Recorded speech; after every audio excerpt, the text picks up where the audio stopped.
오늘 우리에게 주시는 하나님 말씀은 사무엘상 2장 12절에서 36절까지 말씀입니다. 봉독은 12절에서 14절, 18절에서 26절까지 하겠습니다.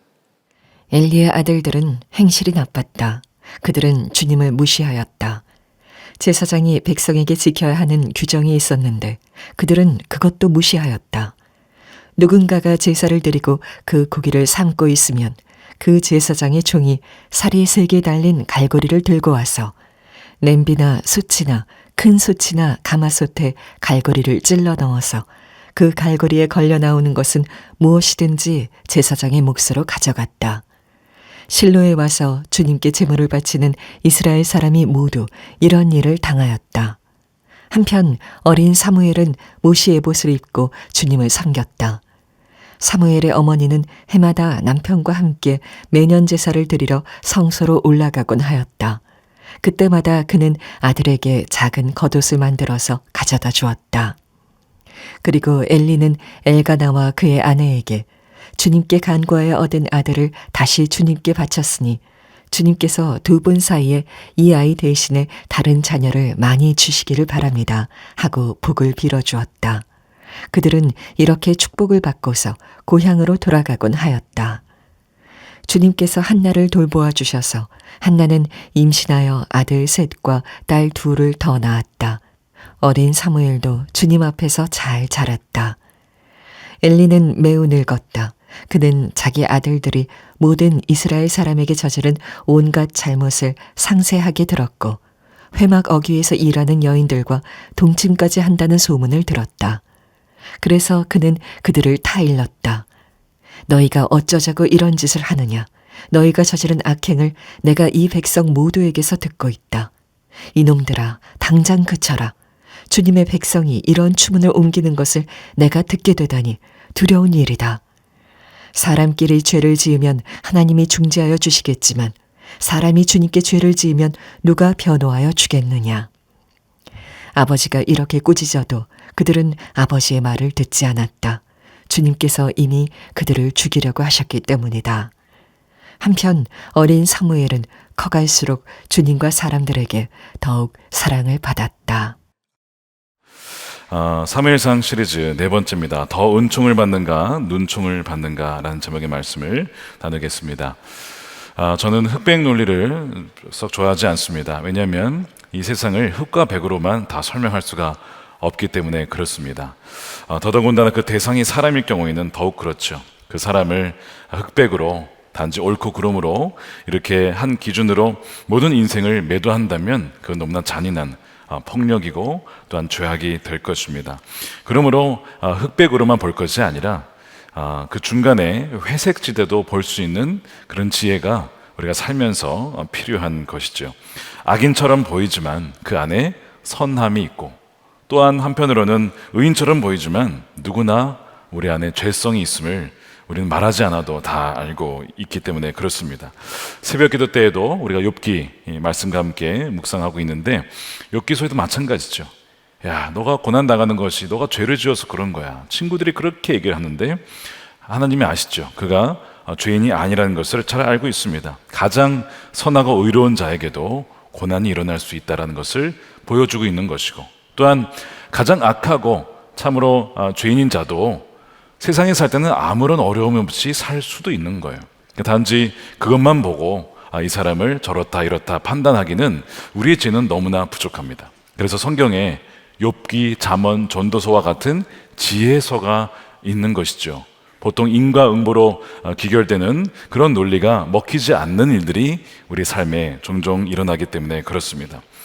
그럼에도 불구하고 성경은 의인과 악인을 구별합니다. 복 있는 사람과 그렇지 않은 사람을 구분합니다. 대표적인 예로 시편 1편에 이렇게 되어 있어요. 복 있는 사람이 있어요. 악인의 길을 따르지 않고 죄인의 길에 서지 않고 오만한 자의 자리에 앉지 아니한다. 그렇다. 의인의 길은 주님께서 인정하시지만 악인의 길은 망할 것이다. 그러니까 우리 눈에 보기에는 의인의 길과 악인의 길이 비슷비슷해 보일 때가 있습니다. 그러나 주님 눈에는 결코 그렇지 않다는 거예요. 주님은 사람의 마음의 중심과 동기를, 생각을 다 감찰하시는 분이시기 때문에 그래요. 그래서 그분의 눈엔 누가 복 있는 사람인지, 악인의 길을 따르며 죄인의 길에서 걷고 있는지를 너무나 잘 아시는 것이죠.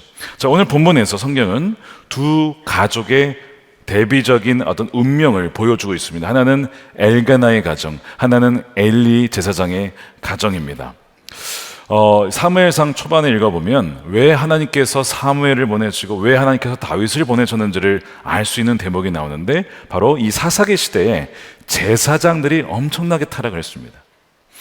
우리가 역사를 공부해 보면 이 국가가 망할 때나 위기를 겪을 때에는 정치계의 타락과 부패도 있었지만 그에 못지않게 종교계 지도자들의 타락이 공존했음을 종종 발견을 하게 되죠. 그래서 이 영적 지도자가 타락을 하게 되면 그 사람과 또한 가정과 또한 주변과 공동체와 나라까지도 그 영향을, 부정적인 영향을 미칠 수 있다는 것입니다.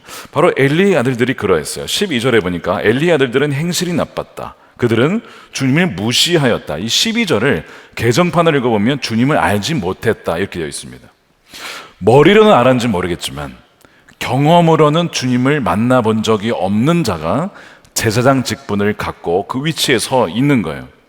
그러니까 여러분, 사실 제사장이라면 하나님을 알고 그래야 하나님을 사람들에게 알리면서 하나님께로 인도할 것 아닙니까?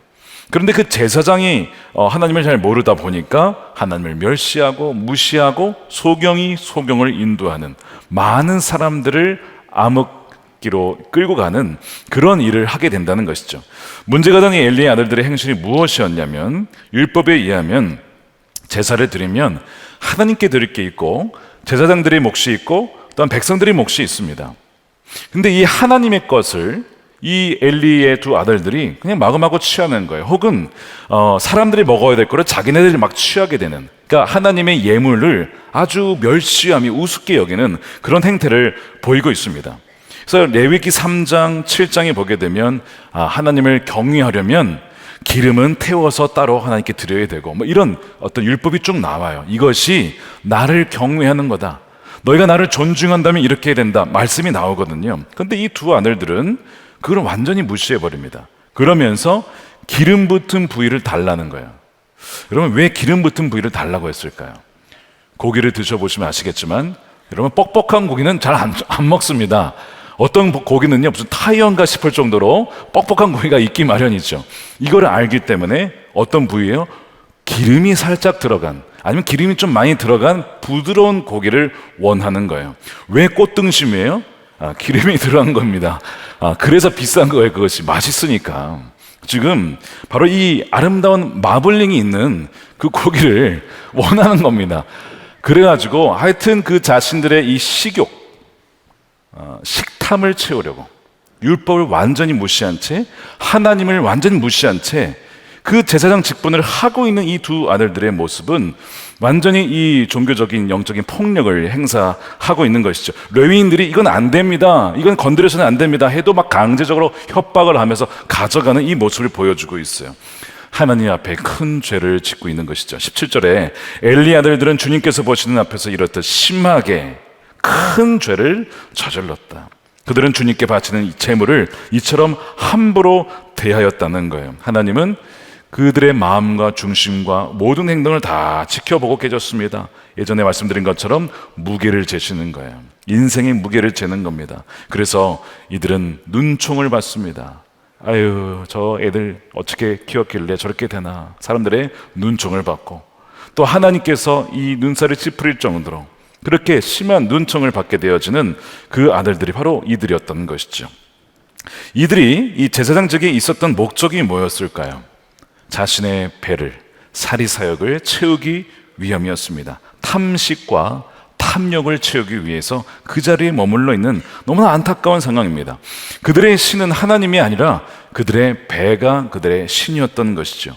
사도 바울도 여기에 대해서 경고한 적이 있습니다. 빌립보서 3장 18절에 내가 여러분에게 여러 번 말하였고 지금도 눈물 흘리면서 말하지만 그리스도의 십자가의 원수로 살아가는 사람이 많이 있습니다.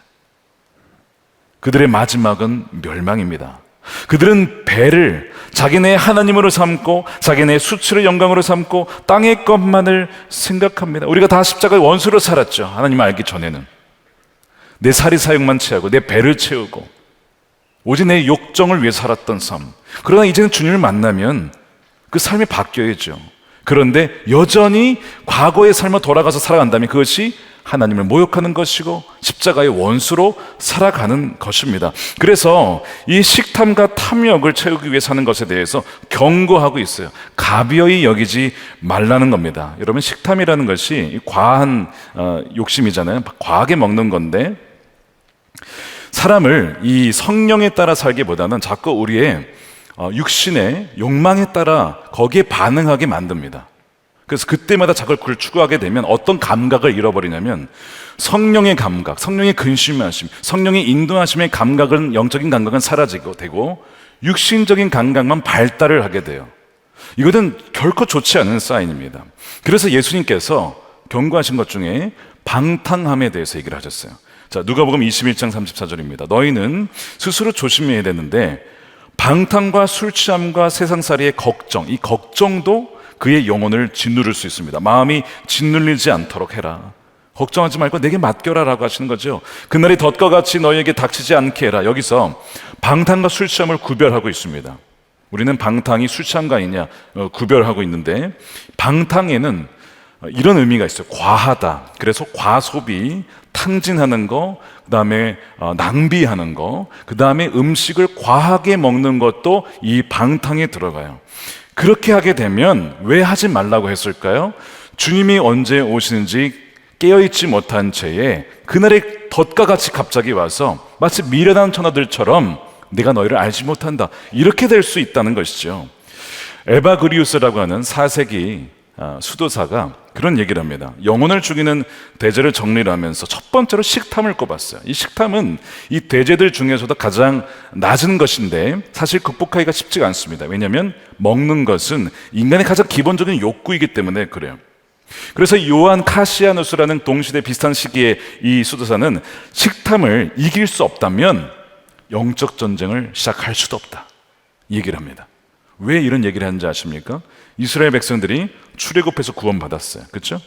구원받았습니다. 그래서 이제는 가나안 땅이라는 약속의 땅에 가서 전쟁을 치르고 그 땅을 차지해야 되라 이제 갑니다. 광야를 지나서. 근데 광야를 지나가는데 이들이 뭘 원했냐면 먹는 거를 원했어요. 당연히 먹을 게 있어야죠. 그래서 만나를 주셨습니다. 그것만 먹으면 모든 영양이 다 채워지는 거예요. 근데 그게 부족하대요. 고기를 달라 그랬어요. 고기를 줬습니다. 그것도 부족하대요. 계속 먹는 것 타령을 하는 거예요. 그러다가 결국에는 심판을 받는데 그들의 이빨에 고기가 낀 채로 씹어보기도 전에 멸망을 당해요.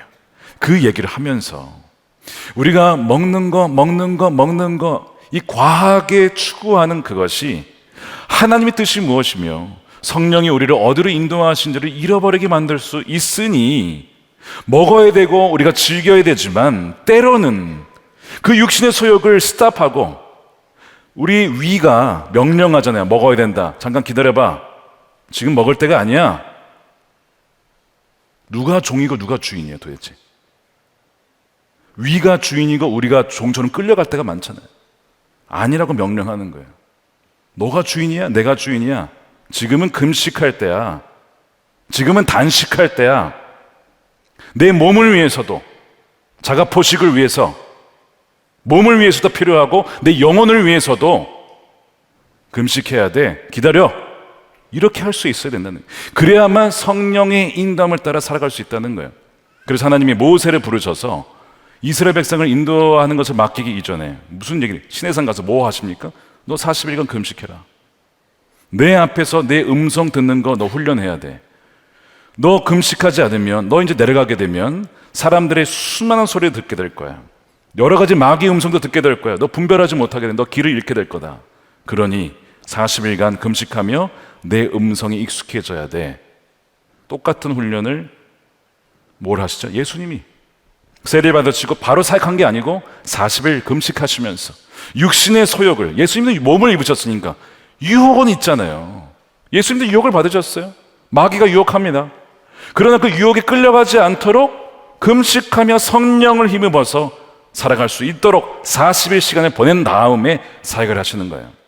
마찬가지로 우리가 40을 해야 되냐? 그런 건 아닙니다. 그렇지만 우리가 단일 금식 기도한 것처럼 일정 기간 주기적으로 금식하며 내가 너무 내 위에 이끌려서 내 정욕에 이끌려서 살아가는 거 아닌가?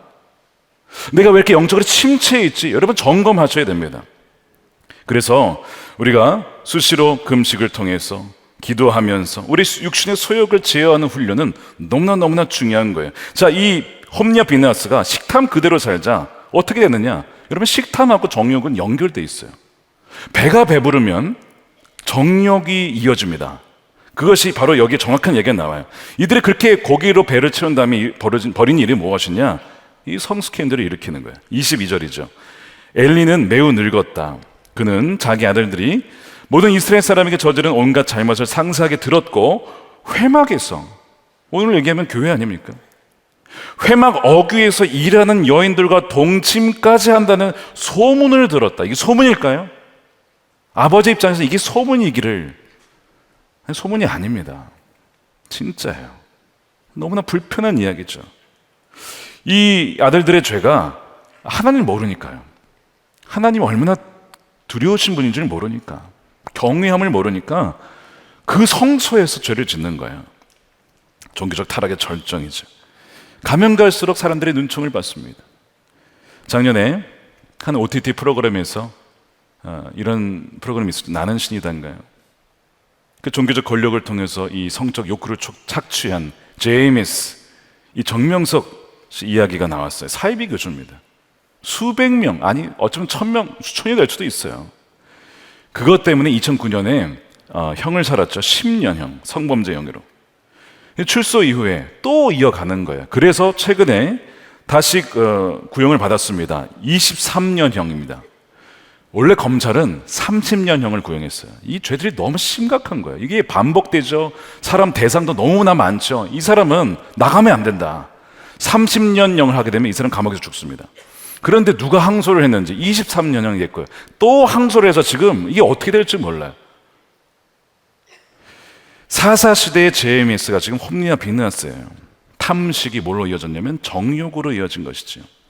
이는 하나님을 알지 못했기 때문에 그래요. 근데 이제 이 말씀을 우리가 읽으면서 여러분, 홈리아 비느하스가 우리와는 전혀 상관없는 일일까요? 이들의 이 행위가 나와는 상관이 없을까?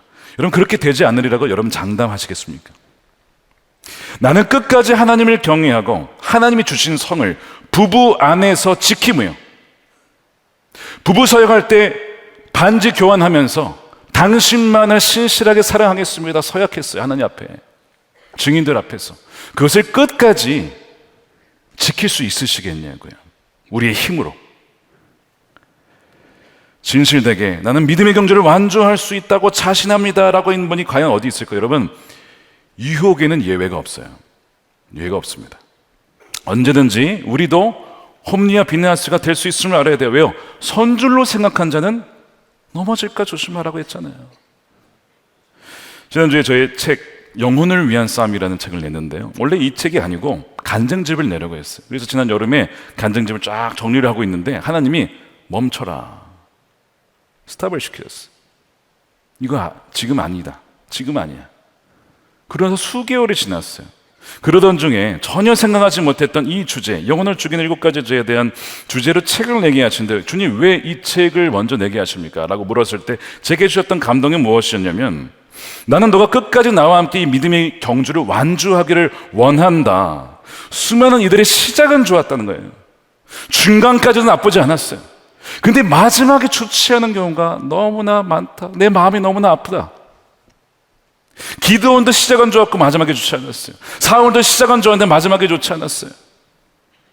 그러니까 끝까지 너가 나와 함께 이 믿음의 경주를 갈 수 있도록 너를 위해 이 책을 써라.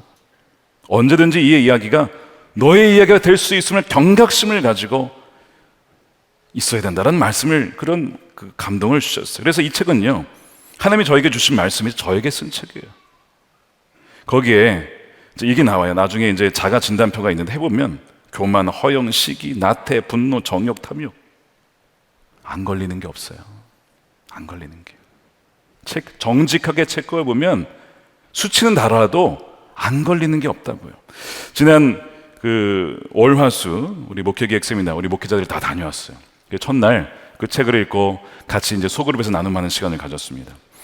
그 이후에 이제 저녁 식사를 하는데 한 그룹과 이제 식사를 하면서 저에게 어떤 분이 그러시는 거예요. 목사님, 제가 체크를 해보니까요, 분노가 10점 만점이에요. 내가 이렇게 분노가 많은 사람인지 몰랐다는 거예요.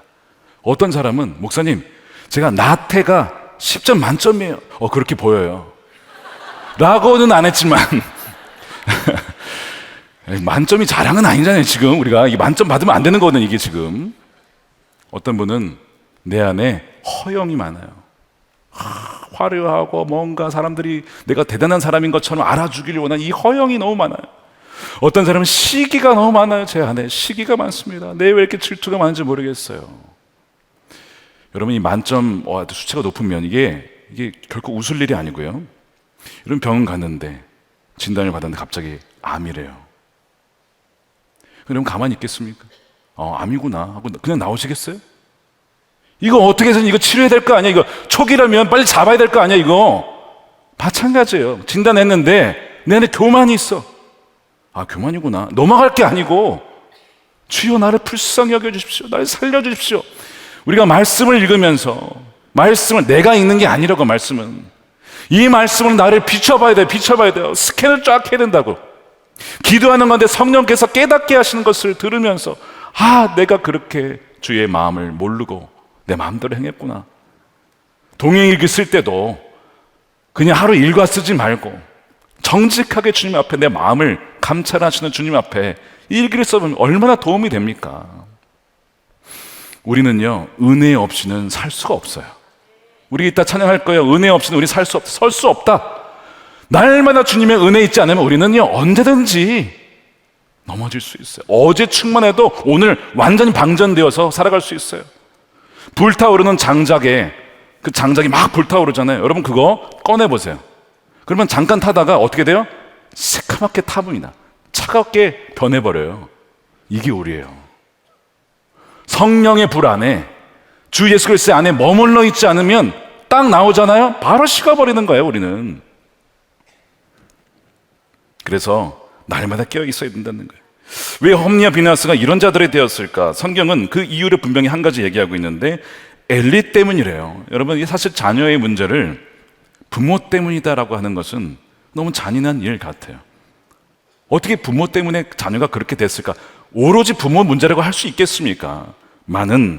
그러나 오늘 성경에는 부모의 얘기를 합니다. 엘리 이야기를 해요. 물론 엘리가 그렇게 나쁜 제사장은 아닙니다. 그 아들들이 범죄했을 때 막 호통을 쳐요. 보세요. 오늘 23절 보세요. 그는 그들을 타일렀다. 너희가 어쩌자고 이런 짓을 하느냐. 너희가 저지른 악행이라고 분명히 얘기하잖아요. 내가 이 백성 모두에게서 듣고 있다. 이놈들아 당장 그쳐라. 주님의 백성이 이런 추문을 옮기는 것을 내가 듣게 되다니 두려운 일이다. 이 지금 아들들을 단호하게 다그치고 있는 거예요. 엘리는 분별력이 그래도 있었어요. 이게 죄다. 이건 두려운 일이다. 너 그렇게 하면 안 된다. 엘리가요, 축복권도 있어요. 나중에 한나가 왔을 때 하나님께서 이제 아들을 바쳤으니까 또 귀한 자녀를 낳기를 원합니다. 말을 했는데 진짜 아들 셋에 딸 둘을 더 낳습니다. 괜찮은 제사장이에요. 문제는 뭐냐면 말만 하고 그쳤어요. 아들아 그렇게 하시면 안 되지 하고 후속 조치가 없어. 이 정도로 악행했으면 제사장직 내려놓게 해야지. 적어도 일정 기간 동안 회개하고 분명한 회개의 증거와 변화의 증거가 있을 때까지 일정 기간 자숙하고 근신할 수 있도록 조치를 했었어야죠. 그것이 대제사장의 역할 아닙니까?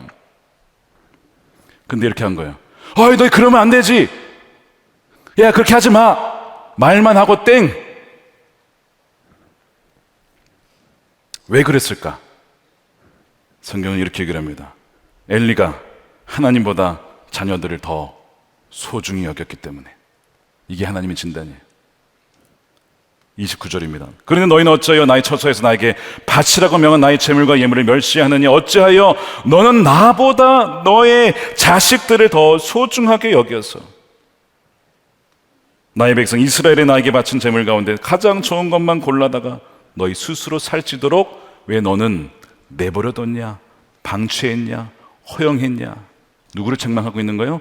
엘리를 책망하고 있어요. 너의 책임이다. 부모인 너가 책임이다 라고 얘기하는 것이죠. 참 저도 자녀를 셋이나 둔 입장에서 너무 두려운 말씀이에요. 혹시 하나님께서 다윗아 너 왜 나보다 하나님을 더 자녀들을 더 사랑하냐? 나보다 왜 자녀들을 더 사랑하냐? 이렇게 혹시 말씀하시는 않을까? 주님 제가 정말 자녀를 더 사랑하는 것은 아닙니까? 이런 마음이 드는 것이죠.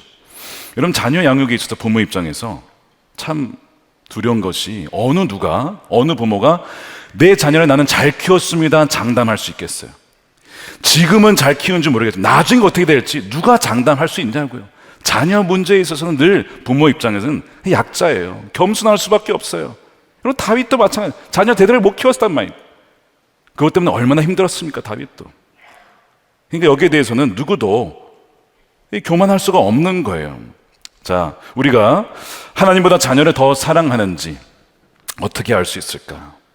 본문의 근거에 보면 자녀들이 범죄했을 때 어떻게 그들을 훈계하는가 이걸 봐야 됩니다. 그냥 말만 하고 끝나냐? 아니면 정말 그들이 그 죄에서 돌이킬 수 있도록 훈계하느냐, 징계하느냐? 더 나아가서 이 죄 때문에 예수님께서 너희를 위해 죽으신 거 아느냐? 너 예수님 믿는다며 어떻게 예수님을 다시 십자가에 못 박을 수 있어? 그 죄의 대가가 얼마나 큰지를 알게 하느냐?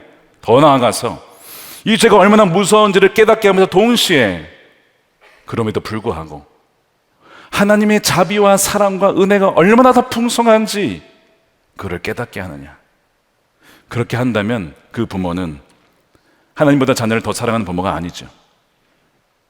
그런데 그 반대로 하나님보다 자녀를 더 사랑하는 자가 있어요. 매튜 헨리라는 자가 오늘 이 본문에 대한 주석을 이렇게 썼습니다. 자녀가 악한 길로 갈 때 그것을 허용하거나 묵인하며 알아도 그냥 넘어가는 것이죠.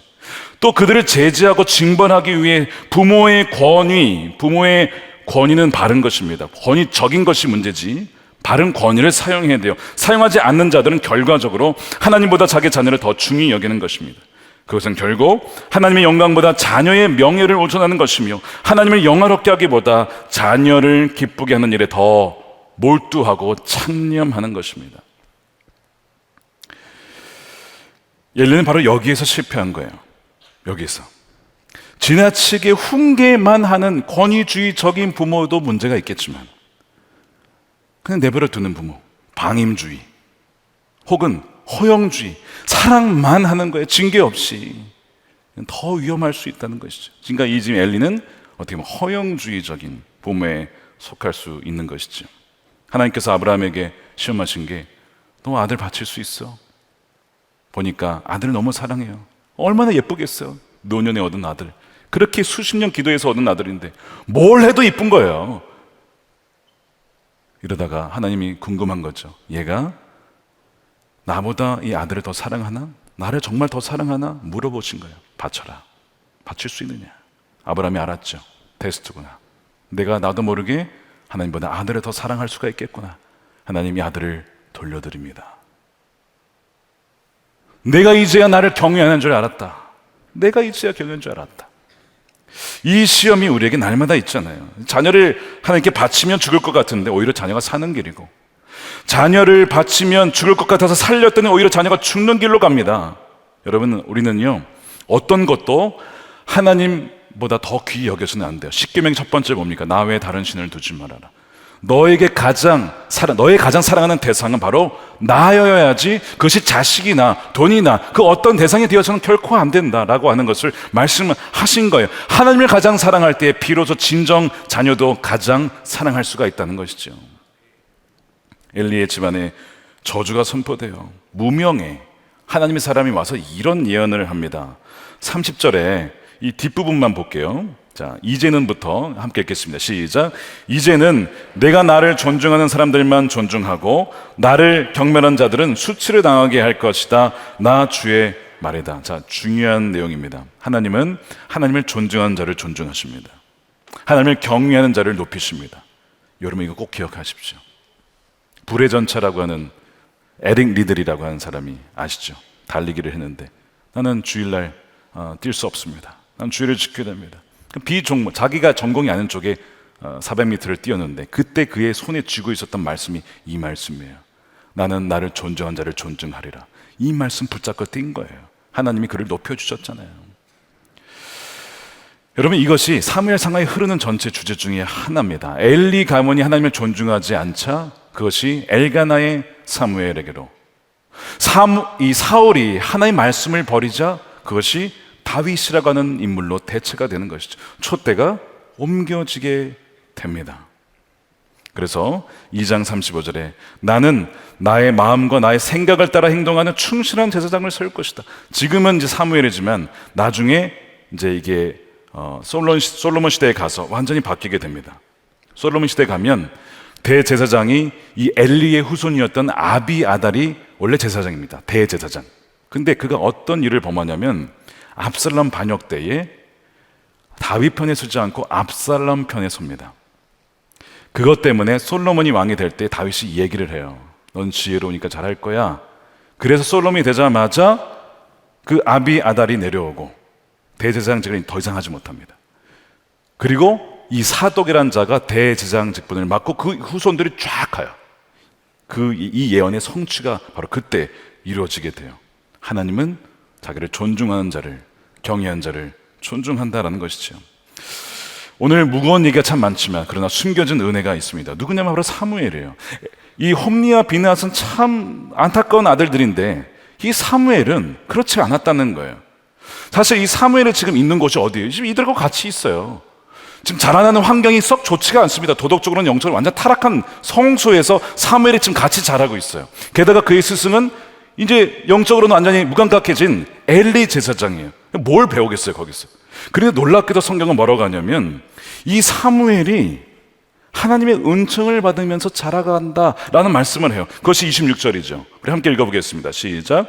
한편 어린 사무엘은 커갈수록 주님과 사람들에게 더욱 사랑을 받았다. 개정판에 보니까 그러는 동안 아이 사무엘이 점점 자라매 여호와와 사람들에게 은총을 더욱 받더라.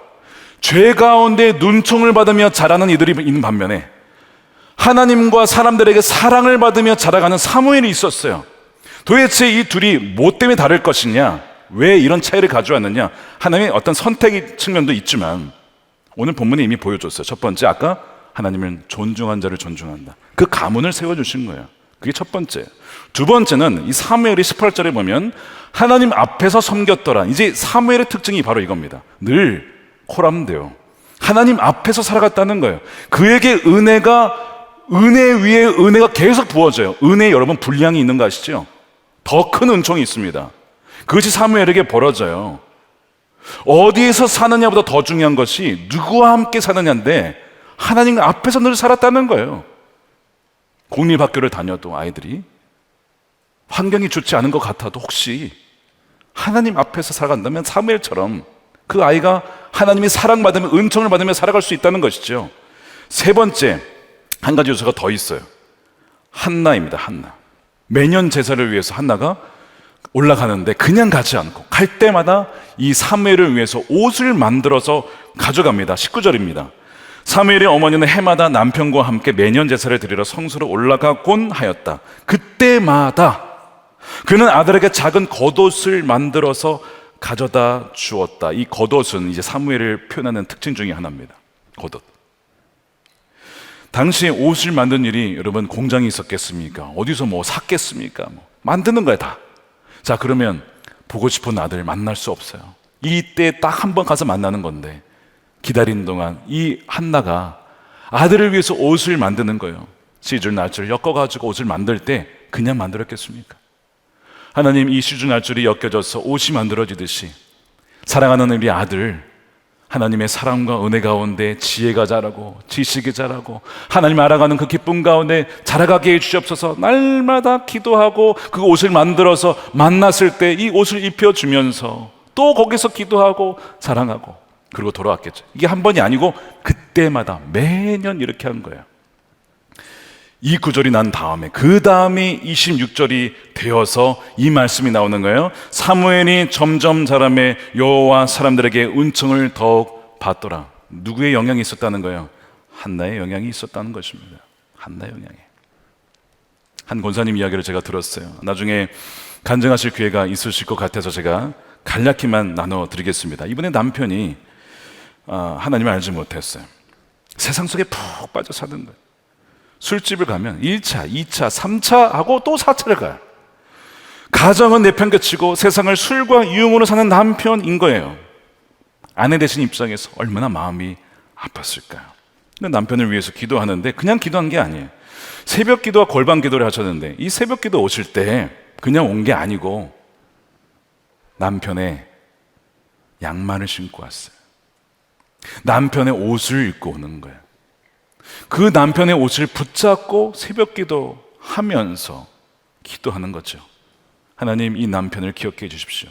그러면서 어떤 때는요, 하나님께 막 투정도 부리는 거예요.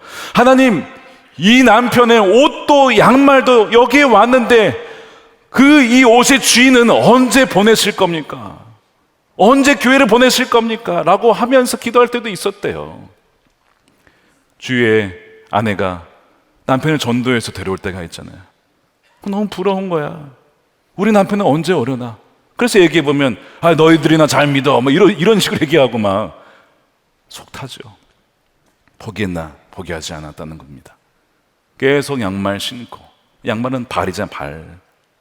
발이 오게 해달라고. 옷은 그의 정체성이잖아요. 계속 1년, 5년, 7년, 8년, 9년, 10년을 기도한 겁니다. 10년쯤 됐을 때 아마 남편의 어떤 어려움이 있었던 것 같아요. 마음이 겸손해지고 복음을 받아들이고 교회 오고 양육을 받고 세례를 받고 그리고 주님을 알게 됐어요. 그것이 아니라 새벽 기도도 나오고 아내와 함께 신앙생활을 하는 지금 참 신실한 분이 되셨습니다. 여러분, 이 남편의 옷이 대단한 뭐가 특별한 옷이라서 그랬을까요? 나도 그 옷 좀 빌려주세요. 아마 이러실 분이 있을지 모르겠어요. 우리 남편은 위해서 기도하려고. 그게 아니죠. 사무엘의 옷이 대단해서 아닙니다. 그게 아니고 그 옷 붙잡고 만들면서 옷 붙잡고 기도했던 그 모든 기도의 순간과 시간과 마음과 열정과 눈물을 하나님이 보신 거 아닙니까? 그걸 보시고 눈총을 받던 사람, 맨날 세상에서 술 탕진하면서 사는 눈총을 받던 자가 그 기도에 힘입어 더욱 은총을 받는 자로, 하나님 안에 은총으로 자라는 자로 바뀌게 된 줄로 믿으시기 축복합니다. 여러분, 여러분의 삶에도 혹시 은총을 누리지 못한 채 살아온 자가 있습니까? 여러분, 은총은 사실 받는 조건이 없어요. 자격이 있어서 주어지는 게 아니기 때문에 그렇습니다. 그런데 오히려 자격이 있다고 하면 그 은혜를 잃어버립니다. 홈리와 비느하스, 난 제사장이니까 난 이런 고기를 먹을 자격이 있어. 은총이 떠나가는 거예요. 그런데 은총은 자격이 없습니다 하는 사람에게 주어지죠. 주님, 제 아들 눈총을 받는 아무런 자격이 없는 자입니다. 주님, 불쌍히 여겨주십시오. 제 남편 눈총을 받는 아무런 받을 자격이 없는 그런 죄인입니다. 불쌍히 여겨주십시오. 바로 그들에게 은총이 부어지되 더욱더 부어지게 되는 거예요. 하나님께서 여러분들의 삶 가운데 이 십자가로 말미암아 죽을 수밖에 없었던 눈총받던 자를 살리고 그 은혜에 위해 자라게 되는 이 은총의 은혜가 여러분들에게 있기를 축복합니다. 우리가 오늘 이 말씀을 정리하면서 주님, 그렇습니다. 우리가 홈리와 비느하스와 같은 자, 엘리와 같은 자였음을 고백하면서 은혜 안에 자라는 우리 자녀들이 되기를 우리 간절히 원하는 마음으로 우리가 성전을 준비했으면 좋겠습니다. 이 시간 우리 성전을 받기 전에 함께 기도하겠습니다. 하나님, 홈리와 비느하스가 우리가 될 수도 있음을 우리가 경각심을 가지고 이 시간 끼어 있겠습니다. 우리가 엘리일 수 있음을, 자녀를 하나님보다 더 사랑해서 오히려 그것이 자녀를 망치는 길임을, 그 엘리가 바로 우리일 수 있음을 이 시간 고백합니다. 아버지 하나님, 우리로 하여금 깨어 있어서 눈총을 받는 인생이 아니라 그것이 변화되어서 날이 갈수록 하나님과 또한 사람들에게 더욱 은총을 받으며 사랑을 받으며 자라나가는 우리의 삶과 특별히 우리의 다음 세대와 자녀들이 되게 하여 주시옵소서. 우리 성전을 준비하면서 함께 기도하도록 하겠습니다. 오늘 우리에게 주시는 하나님의 말씀은 사무엘상 3장 1절로 21절까지의 말씀입니다. 봉독은 1절에서 5절, 8절에서 12절, 19절에서 21절만 하겠습니다. 어린 사무엘이 엘리 곁에서 주님을 섬기고 있을 때이다. 그때에는 주님께서 말씀을 해주시는 일이 드물었고 환상도 자주 나타나지 않았다. 어느 날 밤 엘리가 잠자리에 누워있을 때였다. 그는 이미 눈이 어두워져서 잘 볼 수가 없었다. 사무엘은 하나님의 궤가 있는 주님의 성전에서 잠자리에 누워있었다. 이른 새벽 하나님의 등불이 아직 환하게 밝혀져 있을 때 주님께서 사무엘아, 사무엘아 하고 부르셨다. 그는 제가 여기 있습니다 하고 대답하고서 곧 엘리에게 달려가서 부르셨습니까? 제가 여기 왔습니다 하고 말하였다. 그러나 엘리는 나는 너를 부르지 않았다. 도로 가서 누워라 하고 말하였다. 사무엘이 다시 가서 누웠다. 주님께서 사무엘을 3번째 부르셨다. 사무엘이 일어나 엘리에게 가서 부르셨습니까? 제가 여기 왔습니다 하고 말하였다. 그제야 엘리는 주님께서 그 소년을 부르신다는 것을 깨닫고 사무엘에게 일러주었다. 가서 누워있거라. 누가 너를 부르거든 주님 말씀하십시오. 주님의 종이 듣고 있습니다 하고 대답하여라. 사무엘이 자리로 돌아가서 누웠다. 그런 뒤에 주님께서 다시 찾아와 곁에 서서 조금 전처럼 사무엘아, 사무엘아 하고 부르셨다. 사무엘은 말씀하십시오. 주님의 종이 듣고 있습니다 하고 대답하였다. 주님께서 사무엘에게 말씀하셨다. 내가 이제 이스라엘에서 어떤 일을 하려고 한다. 그것을 듣는 사람마다 무서워서 귀까지 멍멍해질 것이다.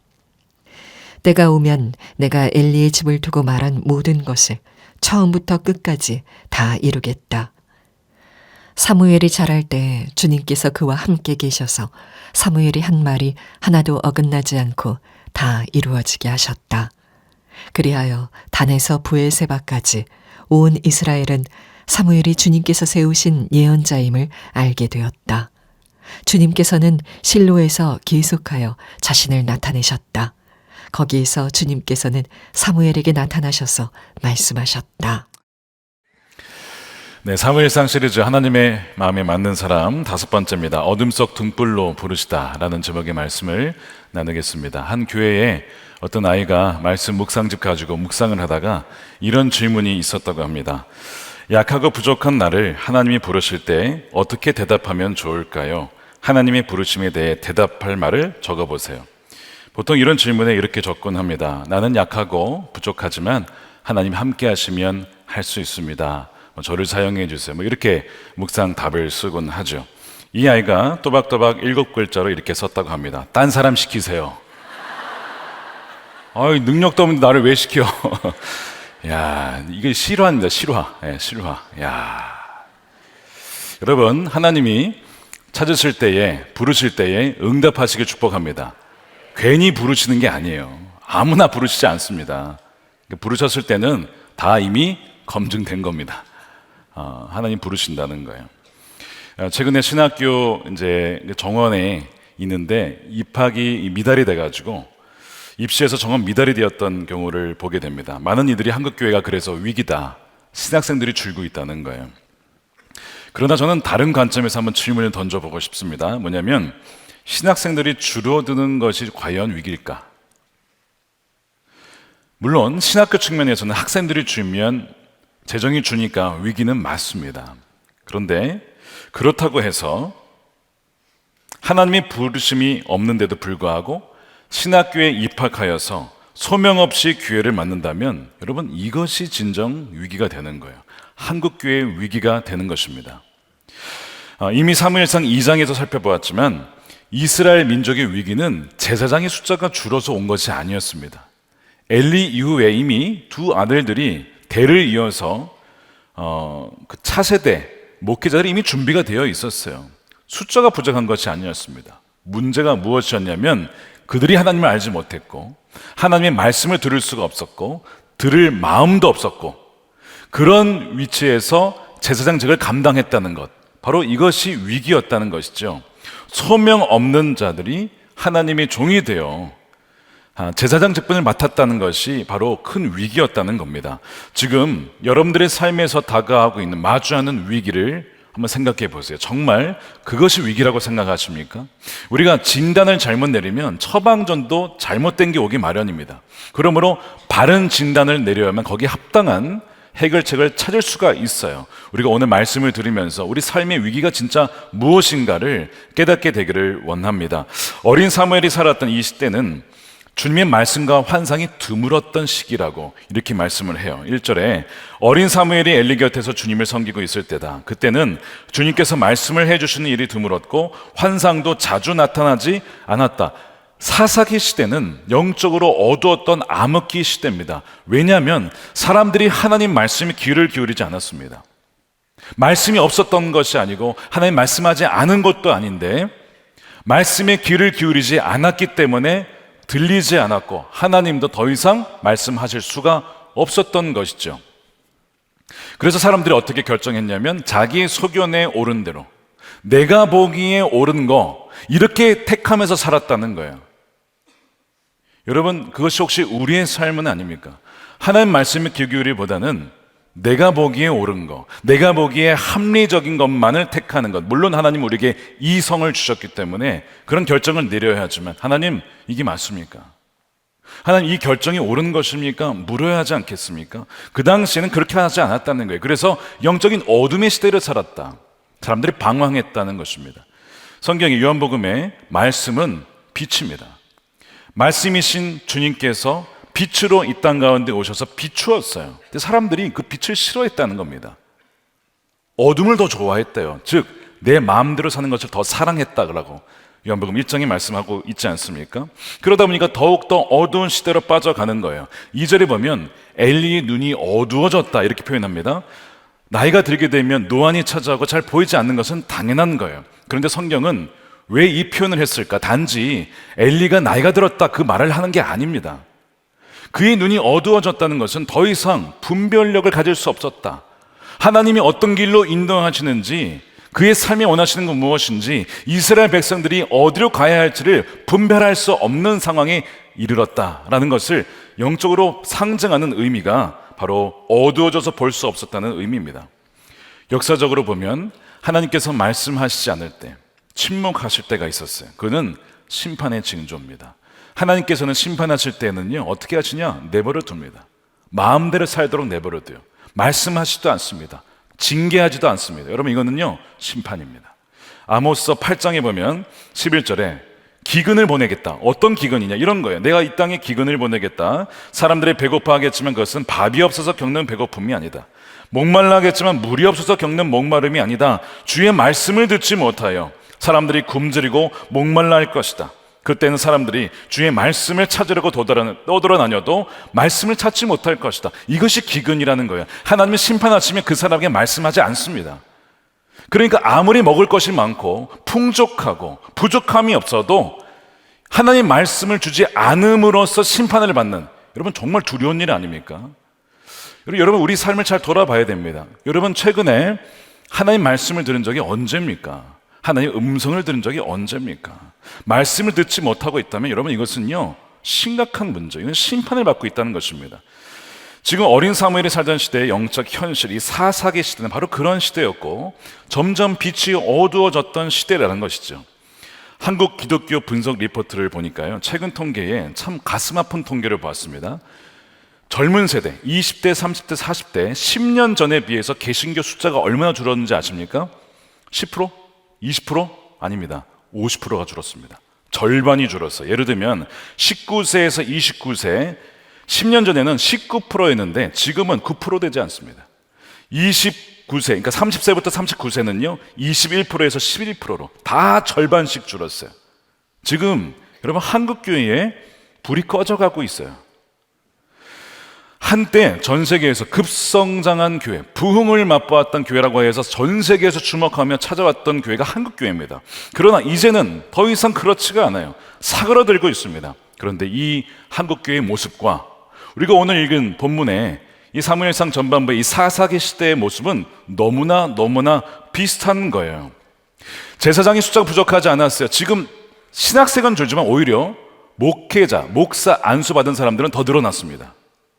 너무나 흡사한 상황을 우리가 마주하고 있습니다. 자, 그러면 하나님께서 이스라엘을 포기하셨을까요? 한국 교회를 버리신 것일까? 오늘 말씀에 보면요, 하나님은 포기하지 않았다라는 것을 말씀하고 있어요. 우리가 오늘 말씀을 읽는 가운데 분명한 하나님의 말씀을 여러분 듣게 되시기를 축복합니다. 하나님은 어두운 때에 빛을 비출 하나님의 사람을 반드시 찾고 세우십니다. 3절에 보면 이스라엘의 등불은 아직 꺼지지 않았다 이렇게 되어 있어요. 3절에 하나님의 등불은 아직 꺼지지 아니하였으며 사무엘이 하나님의 교회에 있는 여호와의 전 안에 누웠더니, 이 성전 안의 등불은요, 저녁에 켜면 아침까지 타오르다가 이제 꺼지거든요. 지금 그걸 보여주고 있는 건데, 아직 꺼지지 않았다는 것은 이제 새벽이 됐다는 얘기예요. 근데 단지 이것은 지금이 새벽이다 이걸 보여주는 게 아니고, 영적 이스라엘의 상황이 지금 꺼져가고 있긴 하지만 아직 하나님의 등불은 살아있다, 그것을 지금 암시하고 있는 겁니다. 하나님은요, 이스라엘 포기하지 않았고 하나님의 백성을 포기하지 않았고 포기할 수도 없었다는 것이죠. 아침은 언제 옵니까? 가장 어두웠던 바로 동트기 이전에 그 어둠을 지나야만 아침에 새벽이 옵니다. 그 빛이 비춰주는 것이죠. 가장 지금 어둡다는 얘기는 그 다음에 뭐가 준비되고 있다는 거예요? 빛이 준비되고 있다, 그걸 보여주고 있는 것이죠. 바로 그때에 이 하나님의 궤가 있던 여호와의 성전 안에 누워있던 자가 누구냐면 사무엘이었습니다. 원래는 엘리가 거기 누워 있어야 됩니다. 제사장은 언제든지 하나님이 말씀하실 때 귀를 기울였다가 들을 수 있도록 거기에 머물러 있어야 되는데, 지금 엘리는 어디가 있어요? 자기 처소에서 누워있대요. 자기가 있어야 할 자리에 있지 않으니 들을 수가 없는 거예요. 하나님께서 아담에게 네가 어디에 있느냐? 어디에 있느냐? 묻잖아요. 똑같은 겁니다. 엘리가 자기가 지금 있어야 할 자리에 있지 않고 엉뚱한 데가 있으니까 하나님의 음성을 들을 수가 없는 것이죠. 엘리는 또한 하나님의 음성을 들을 기대조차 하지 않습니다. 하나님의 음성이 들릴 거야라고 기대하면 하나님 말씀하신 기대조차 하지 않고 그냥 귀를 닫아버리고 자버리니까, 영적으로 잠들어 있기 때문에 하나님의 말씀하셔도 못 듣는 것이죠. 그나마 감사한 것은 그래도 양심이 있어서 자기 대신에 있을 사람을 거기에 세웠어요. 그 사람이 사무엘입니다. 사무엘이 하나님의 전에 누워 있었어요. 하나님께서 엘리 대신에 하나님 전 안에 있던 사무엘을 부르십니다. 사무엘아. 여러분 기억하십시오. 하나님은 지금도 말씀하십니다. 하나님 지금도 여러분들을 부르십니다. 여러분 들으셔야 돼요. 사무엘아. 사무엘이 음성을 들었어요. 그래서 달려가는데 이게 하나님 음성인 줄 모릅니다. 엘리가 부른 줄 알고 엘리에게 달려가는 거예요. 부르셨습니까? 제가 여기 왔습니다. 엘리가 나 부른 적 없는데 돌아가라. 또 사무엘아. 부르셨습니까? 또 달려가는 거예요. 나 너 부른 적 없어. 차례로 돌아가. 3번 반복이 됩니다. 그래서 하나님께서 계속 이런 일을 하시면서 사무엘을 반복적으로 부르시는 장면을 봐요. 여러분 우리가 이 말씀을 들으면서 하나님이 나를 부르셨는데 내가 못 알아들은 적은 없는가를 생각해 보셔야 됩니다. 지금 사무엘은요 영적으로는 참 순수해요. 자, 사무엘이 순수한 사람입니다. 그래서 하나님 쓰시는 것이죠.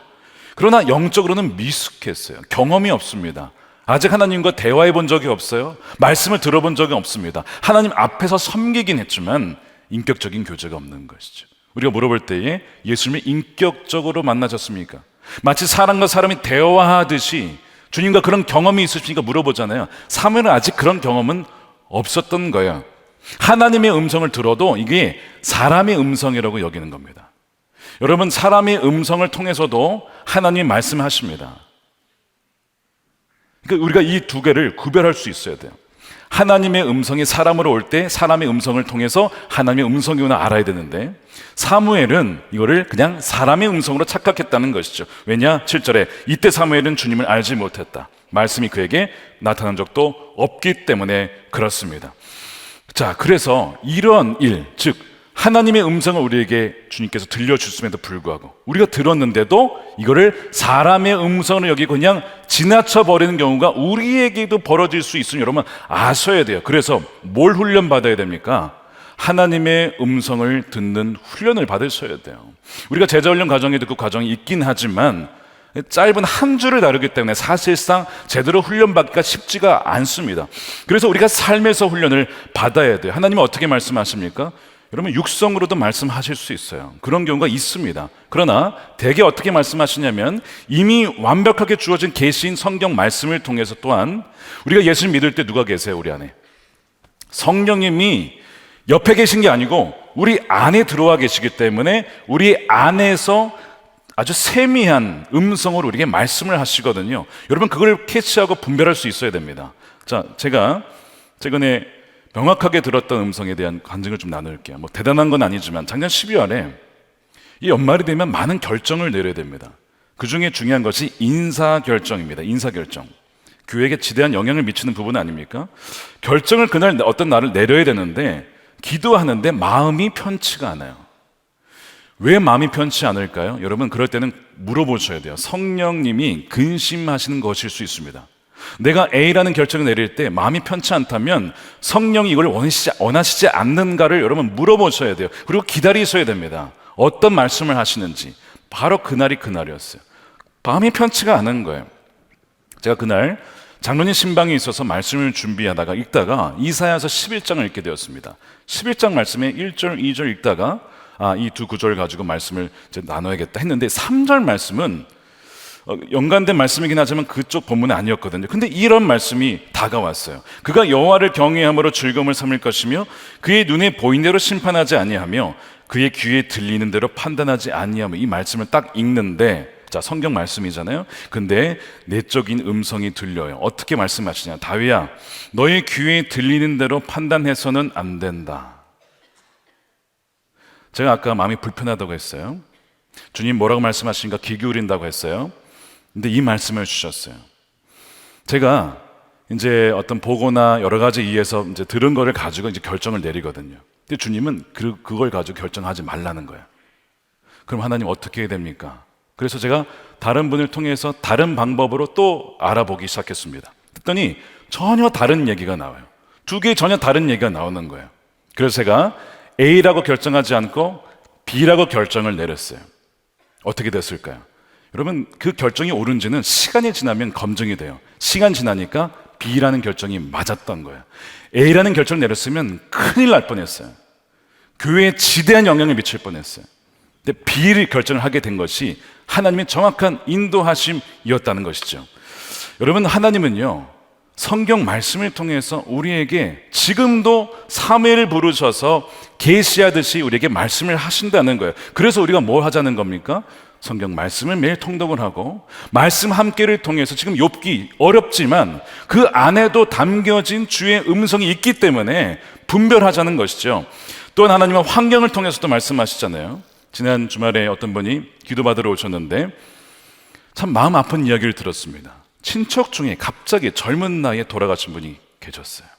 갑자기 죽은 거예요. 근데 사실 그분이 복음을 알지 못하는 사람이었습니다. 늘 부담이 있었어요. 내가 복음을 전해야 되는데 근데 전하지 못한 채 죽은 거예요.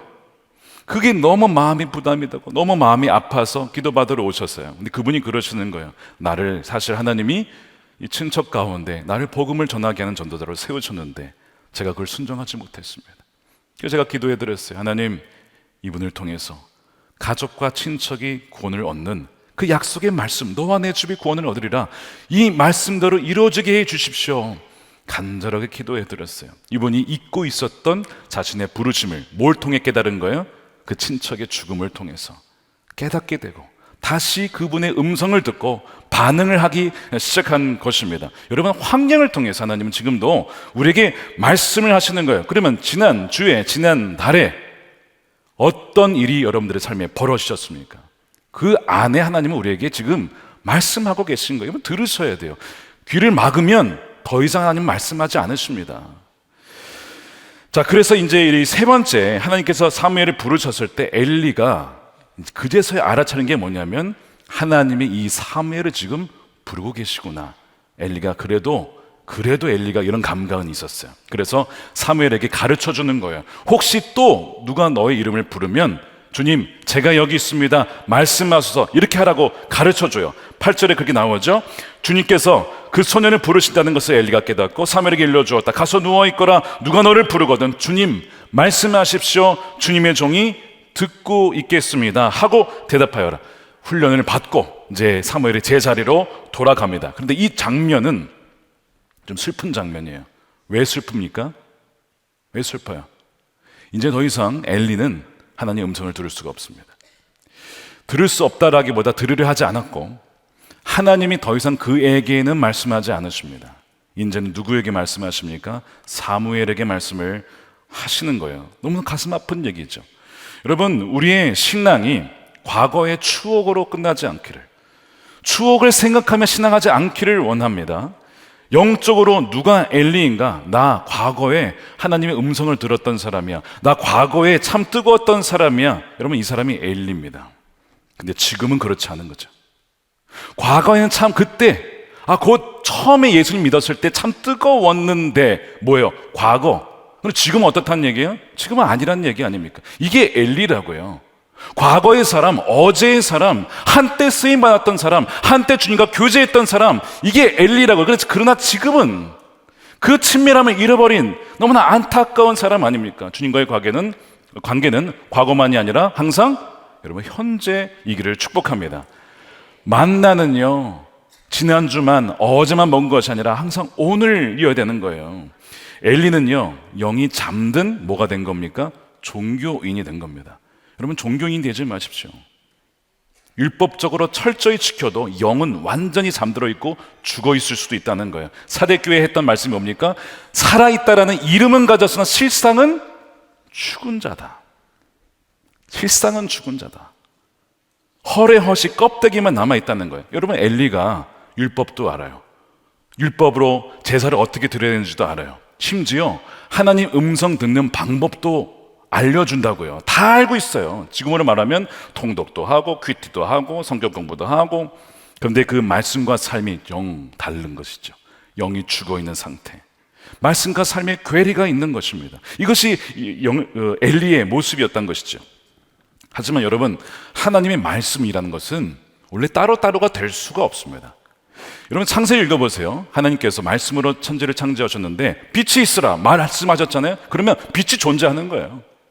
예수님께서 너의 믿음대로 될지어다라고 하면 바로 그 치유가 되는 것입니다. 말과 행동이 따로따로가 아니고 말과 행동은 붙어있는 거예요. 괴리가 있을 수가 없는 것이 하나님의 말씀인 줄로 믿으시길 축복합니다. 이게 말씀의 권세입니다. 말씀의 권세가 있는 것이죠. 그래서 사무엘상 3장을 쭉 천천히 읽어보시면 뭐가 반복되냐면 말씀이라는 단어가 반복해요. 말씀하셨다, 말씀하셔서 제가 듣겠나이다. 말씀이 반복되었는데 이 말씀이라는 단어가 히브리어로 다바르라고 합니다. 하나님이 말씀하셨다, 다바르. 그런데 이 다바르가 또 다른 의미가 있어요. 행위, 행동이라는 의미가 있습니다. 말씀과 행위, 행동 똑같이 다 다바르예요. 근데 오늘 본문에도 다바르라는 단어가 하나는 말씀으로 번역됐고 하나는 행위 일로 번역이 됐어요. 어디냐? 11절입니다. 11절에 주님께서 사무엘에게 말씀하셨다. 뭐예요? 다바르예요. 근데 내가 이제 이스라엘에서 어떤 일, 어떤 행위, 어떤 행동을 하려고, 이것이 바로 또 다바르입니다. 그 엘리 가문에 심판을 내리겠다는 거거든요. 그 행동을 할 것인데 들으면 너가 깜짝 놀랄 것이고 사람들이 귀가 멍멍할 정도로 충격을 받을 것이다. 이 일을 하나님이 행하신다는 거예요. 하나님 말씀하시면 반드시 이루어집니다. 하나님 말씀은 땅에 떨어지지 않기 때문에 그래요.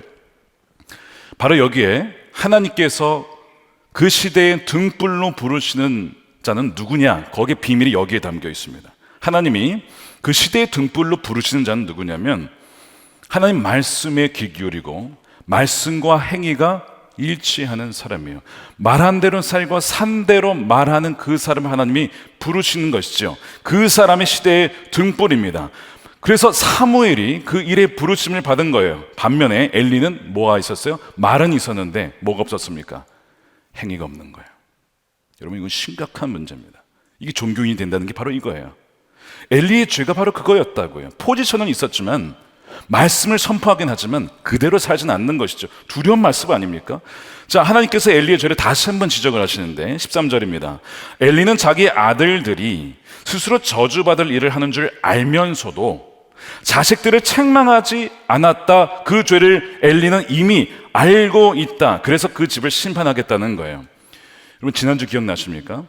엘리가 아들들을 책망했습니다. 성소에서 그런 일을 했을 때 너 그러면 안 된다. 예물 가지고 장난칠 때 너 그러면 안 된다. 어쩌자고 그러느냐. 막 책망을 호되게 했어요. 분명히 책망을 했단 말입니다. 근데 왜 하나님은 책망하지 않았다라고 할까요?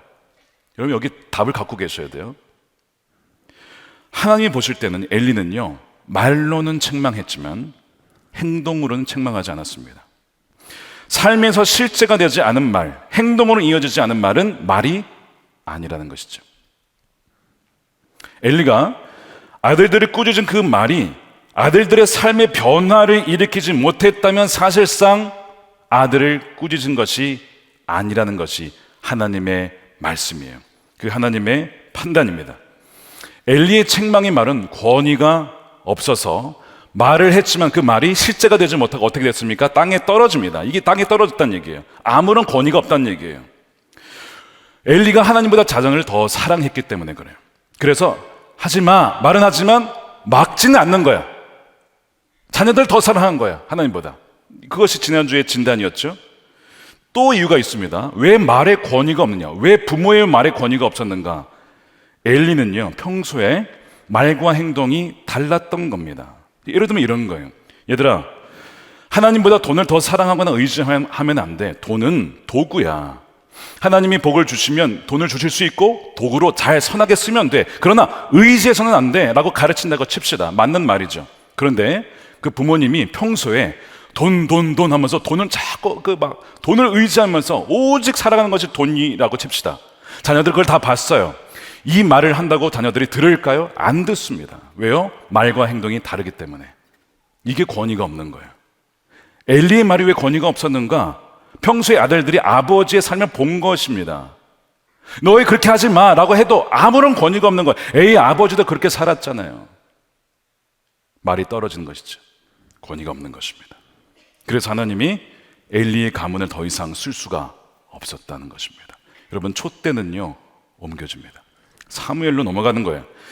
하나님께서 자, 한 번, 두 번, 세 번이나 불렀는데 사무엘을 못 알아들으면 보통 아유, 너 말고 다른 애 불러야겠다 하실 만도 한데 네 번째나 찾아오세요. 네 번째. 그것도 네 번째 부르실 때는 굉장히 다급하게 부르십니다. 자, 10절에 그런데 주님께서 다시 찾아와 곁에 서서 조금 전처럼 사무엘아 사무엘아 두 번 부르시죠. 하고 부르셨다. 사무엘은 배웠잖아요. 말씀하십시오. 주님의 종이 듣고 있습니다 라고 대답하였습니다. 자, 하나님이 사무엘아 사무엘아 이름 두 번 부르셨어요. 성경에서 누군가의 이름을 두 번 연속 부르실 때는 하나님이 간절하실 때, 뭔가 위급하실 때, 너 아니면 안 될 때, 그때 부르시는 거예요. 아브라함이 이삭 바칠 때 아브라함아 다급하실 때 부르시죠. 모세를 떨기나무에서 부르실 때 모세야 모세야 두 번 부르십니다. 지금 마찬가지로 사무엘아 사무엘아 부르시는 거예요. 왜 그러냐면 모세야 너 아니면 안 된다. 사무엘아 너 아니면 안 된다. 내가 너를 이 시대에 등불로 삼은 거야. 너가 아니면 안 돼 라고 계속 반복적으로 부르시는 거예요. 여러분 잘 생각해 보십시오. 하나님이 최근에 여러분들을 반복적으로 부르실 때 혹시 못 느끼셨어요? 상황을 통해서, 환경을 통해서, 말씀을 통해서 기도하는 가운데 나를 어딘가로 부르신다. 하나님 나를 사용하시겠구나. 여러분 그 응답하셨습니까? 분별하셨습니까? 하나님이 계속 찾아오시는 거예요. 그 얘기는 나는 이 백성 포기할 수 없거든. 그래서 너가 있어야 된다. 너가 이 백성의 등불이야 라고 초대해 주시는 거예요. 여러분 성경을 읽다 보면요, 이제 뭐 사무엘도 나오고 이제 뭐 사울, 다윗 이렇게 나오지만 주인공이 사무엘, 다윗이 아닙니다. 누가 주인공이에요?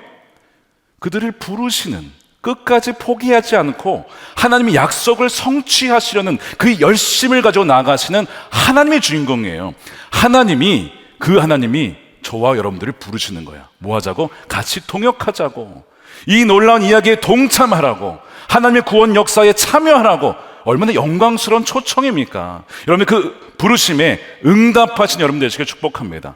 응답하셔야 된다는 것이죠. 자, 그래서 반복적으로 여러분들이 이제 있는 위치가 다 다르실 거예요. 정치, 경제, 사회, 문화, 교육, 가정 각 영역 속에 여러분들이 계십니다. 여러분 그 부르신 이유를 여러분 아셔야 돼요. 떠나시면 안 됩니다. 엘리처럼 자기의 처소를 떠나서 엉뚱한 데 가 있으면요 하나님 말씀하시지 못한다고요. 그 부르신 곳에서 주님 말씀하십시오. 저를 왜 이곳에 부르셨습니까? 어떤 말씀이든 제가 순종하겠습니다 라고 응답하는 그 사람을 아무리 시대가 어두워도 하나님 반드시 등불로 사용한 줄을 믿으시기 축복합니다. 여러분 등불로 부르시는 거예요.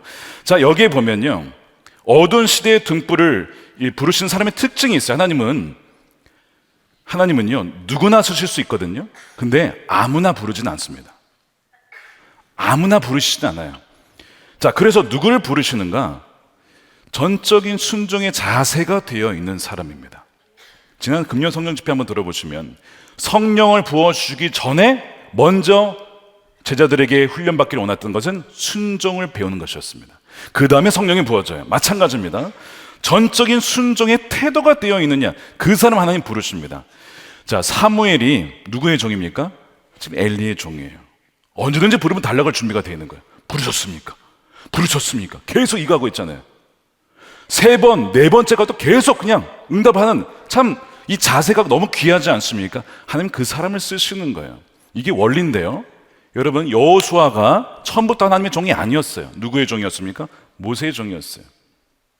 엘리사가 처음부터 하나님의 종이 아닙니다. 엘리야의 종이었습니다.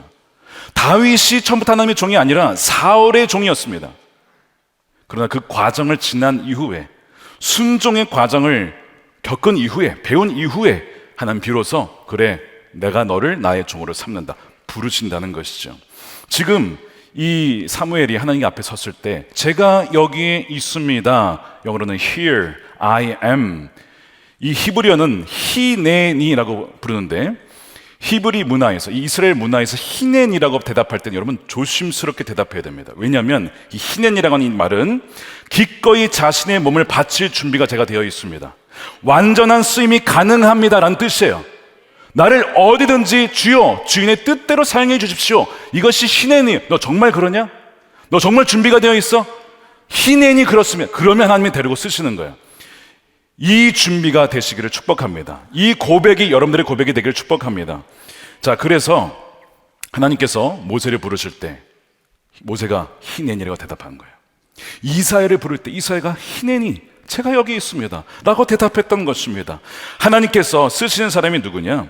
말씀하실 때 경청하는 사람, 순종하는 사람, 그리고 그 말씀 그대로 전하고 그 말씀 그대로 살고자 하는 사람, 그 사람을 그 시대에 등불로 사용하신다는 거예요. 하나님은요 아무리 시대가 어두워도 안타까워하긴 하시지만 걱정하지는 않습니다. 왜냐? 각 시대마다 등불을 준비하시기 때문에 그래요. 그 등불은요 여러분 꺼지질 않습니다. 그 말씀이 어디에 나오냐? 열왕기상 11장이에요 이제 그 북이스라엘과 남유다가 갈라지잖아요. 아, 이제 나라가 망하나 싶을 때 하나님이 망하는 게 아니야, 내가 불씨를 남겨둘 거야. 그거를 솔로몬에게 얘기하거든요. 자, 보세요. 한 지파는 솔로몬의 아들에게 주어 다스리게 할 것이다. 그러면 그가 내 이름을 기리도록 내가 선택한 도성 예루살렘에서 다스릴 것이고 내 종 다윗에게 준 불씨, 이게 등불입니다. 니르라고 하고 있어요, 히브리어. 불씨가 꺼지지 않을 것이다. 시대별로 아무리 어두워도 하나님의 불씨로 등불로 쓰임받는 사람은 반드시 있었다는 겁니다. 그것이 지금은 사무엘이에요. 시간이 지나면 그것이 다윗이 되고, 시간이 지나면 그것이 사도 바울이 되고, 시간이 지나면 또 누가 돼요? 여러분이 되는 점이 있습니다.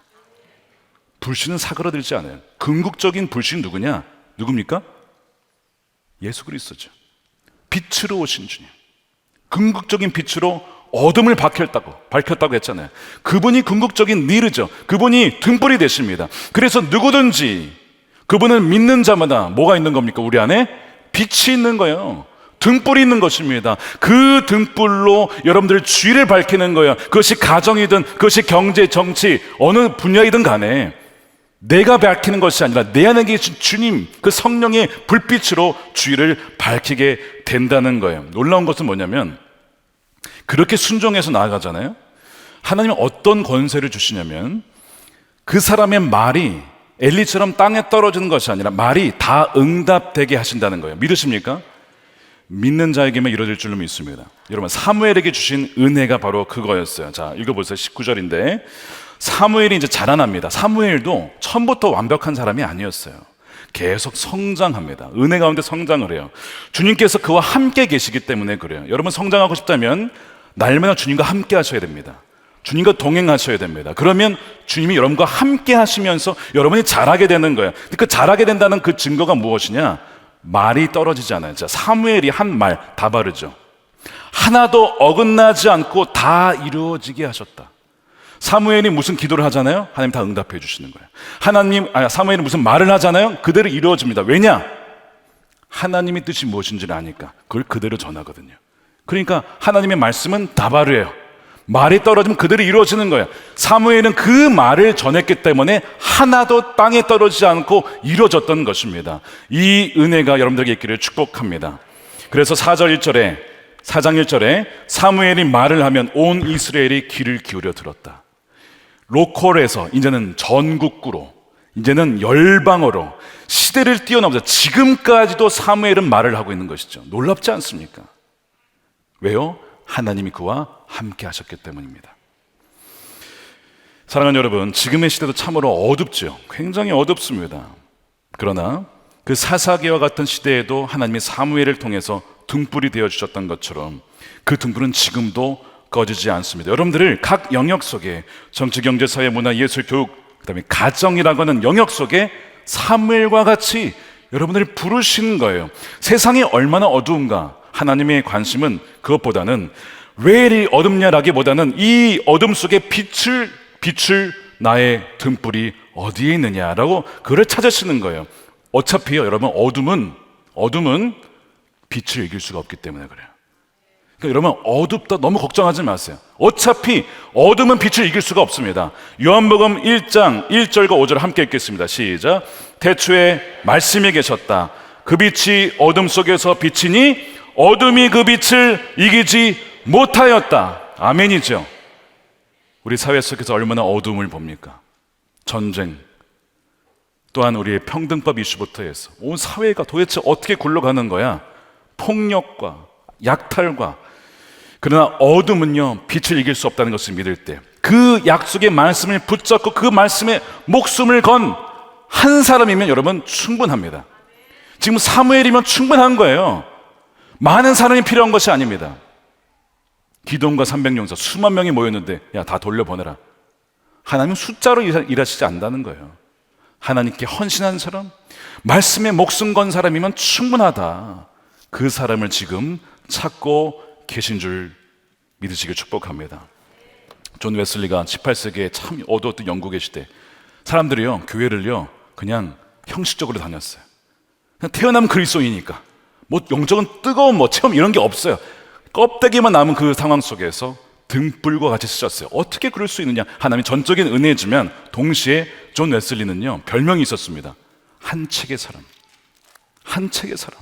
그러면서 그가 이런 얘기를 했어요. 나는 날아가는 화살처럼 삶을 통과해 지나가는 시간의 창조물이다. 나는 하나님으로부터 비롯된, 그래서 다시 하나님에게로 되돌아가는 영혼이다. 하나님은 은혜로우셔서 나에게 길을, 어떻게 우리가 살아가야 될지를 길을 가르쳐 주신다. 그분은 그것을 어디 담아주셨어요? 책에 기록해 넣으셨다. 아, 그 책을 나에게 주소서. 아무런 대가도 없이 하나님의 책을 나에게 주셨다. 난 그것을 가졌다. 여기에는 풍족한 지혜가 있다. 나를 한 책의 사람이 되게 하라.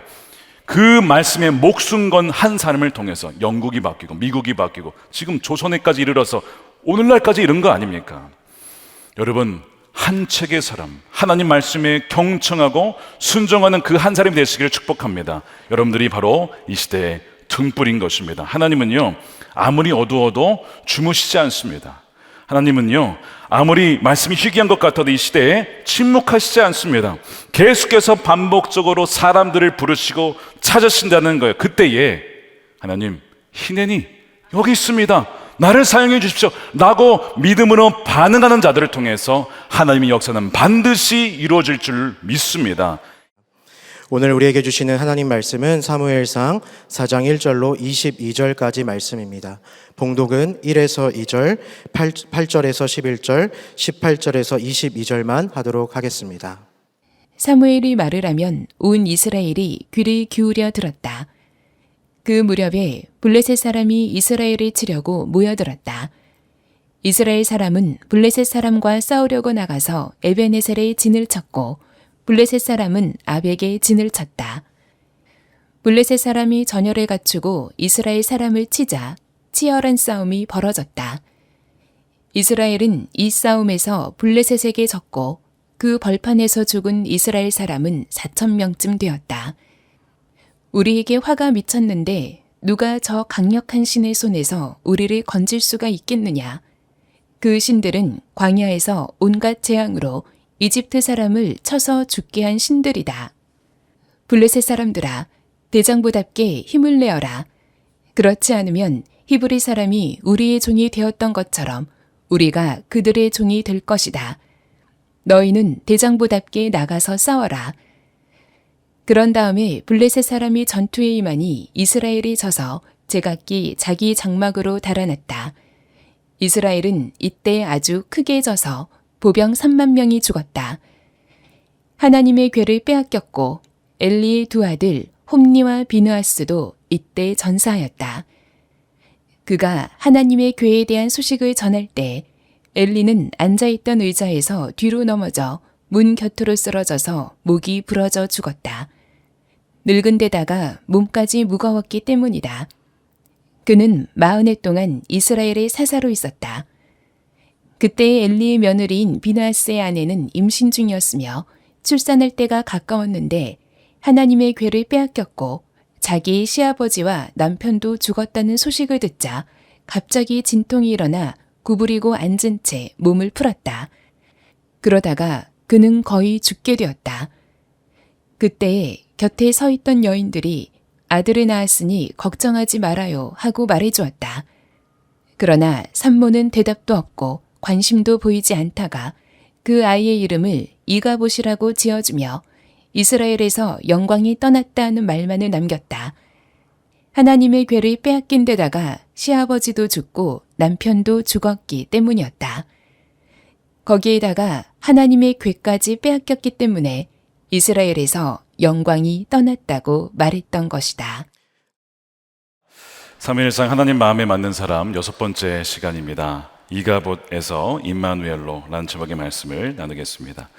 우크라이나와 러시아의 전쟁이 계속되고 있습니다. 최근에는 우크라이나가 고전을 면치 못하고 있다고 하는 좀 안타까운 소식도 들려오고 있죠. 과연 이 전쟁의 승자는 누가 될까요? 과연 승자는 있는 것일까요? 모두가 패자는 아닐까 하는 생각이 듭니다. 또한 하나님은 누구의 편을 드실까? 아니면 아무의 편도 드시지 않는 것일까? 보통 신앙인들은 생각하기를 내가 하나님을 믿으니까 하나님께서 어떤 전쟁이든 그 전쟁에서 이기게 하실 것이다. 비즈니스 전쟁이든 무슨 전쟁이든 간에요. 이렇게 생각하는데요. 하나님이 우리의 편이라고 생각하는 것과 실제로 그러한지는 같을 수도 있지만 전혀 다를 수도 있습니다. 실제로 11세기부터 13세기에 걸쳐서 한 200여 년간 십자군 전쟁이 있었습니다. 이슬람 세력에 의해서 성지 순례의 길이 차단이 되고 예루살렘이 점령당하자 그 당시 교황이었던 이 우르바노 2세가 서유럽 국가들을 대상으로 십자군 파병을 호소하죠. 그러면서 교황으로서는 사실상 이슬람과의 전쟁을 통해서 교황의 권위를 더 높이고 그 다음에 분열된 교회를 통합시키려는 정치적인 의도를 가지고 있었습니다. 교황의 연설을 들었던 군중들이 이렇게 외쳤어요. 신이 그것을 원하신다. 그렇게 호응하면서 전쟁을 지지하고 참여를 합니다. 게다가 중세 카톨릭 교회는 십자군 병사로서 죽게 되면 하늘에서 불멸과 보상이 있을 것이다 라고 약속까지 해주자 정말 많은 사람들이 거기에 참여를 하게 됩니다. 그러나 처음에는 예루살렘을 탈환을 했지만 다시 빼앗기고 다시 탈환을 못합니다. 십자군 전쟁은 패배한 전쟁이 되고 말죠. 십자군 전쟁에 대한 역사의 결론은 분명합니다. 인간의 탐욕과 욕망이 빚어낸 전쟁이다. 그래서 가톨릭대 한 철학과 교수님이 이 십자군 전쟁을 이렇게 평가했습니다. 신의 뜻이라고 쓰고 인간의 탐욕이라고 읽는다. 오늘 본문에도 비슷한 사건이 발생합니다. 하나님의 백성, 바로 이스라엘 민족의 패배가 기록되어 있죠. 오늘 1절에 보시면 그 무렵에라는 단어로 시작을 해요. 그 무렵은 사람들이 사무엘의 말을 이제 귀담아 듣기 시작했던 때 동시에 여전히 홈니와 비느하스, 그 타락한 제사장들이 여전히 성수에서 일하고 있을 때, 바로 그 무렵에라는 뜻이죠. 바로 그때에 블레셋 군대가 이스라엘 영토를 침범해서 쳐들어오게 됩니다. 이 블레셋들은, 이 민족은 남서부 지역에 있었던 해안 민족입니다. 그래서 이들은 11세기, 이미 주전 11세기 중반에 철 기술을 가지고 있어서 군사적인 전략적인 우위를 점하고 있었죠. 이들은 늘 비옥한 이 중앙적으로 진출을 원했기 때문에 이스라엘은 해변가로 나가길 원했고, 그러니까 둘은 늘 부딪힐 수밖에 없었던 지정학적 위치를 갖고 있었습니다. 사사기 시대 읽어보시면 삼손이 블레셋과 싸우죠. 그 다음에 사울도 나중에 다윗도 늘 블레셋 군대와 붙게 됩니다.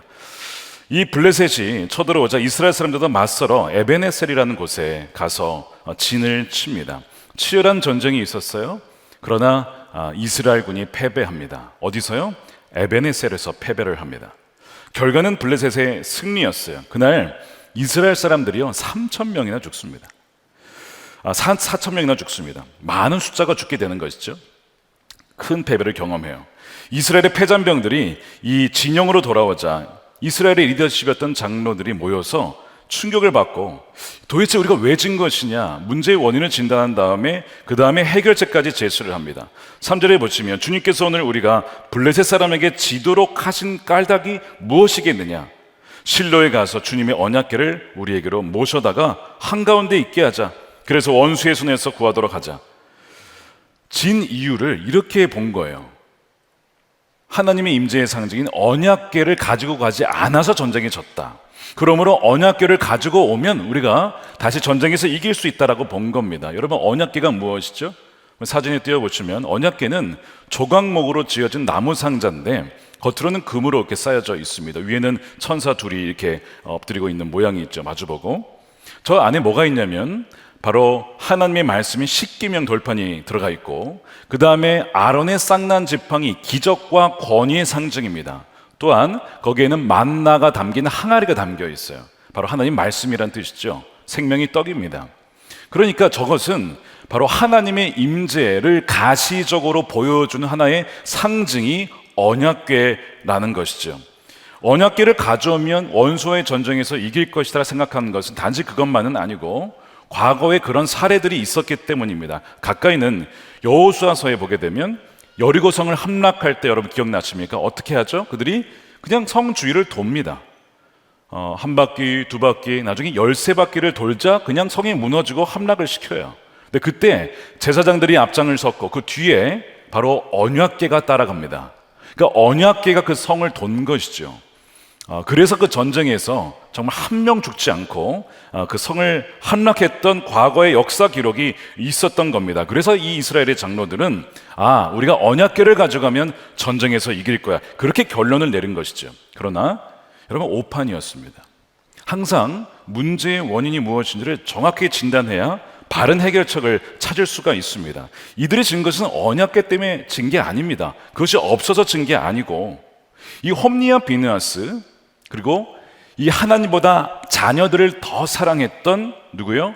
이 엘리 제사장, 그 다음에 이 이스라엘의 영적 지도자들이 다 하나님과의 신실한 언약을 어겼습니다.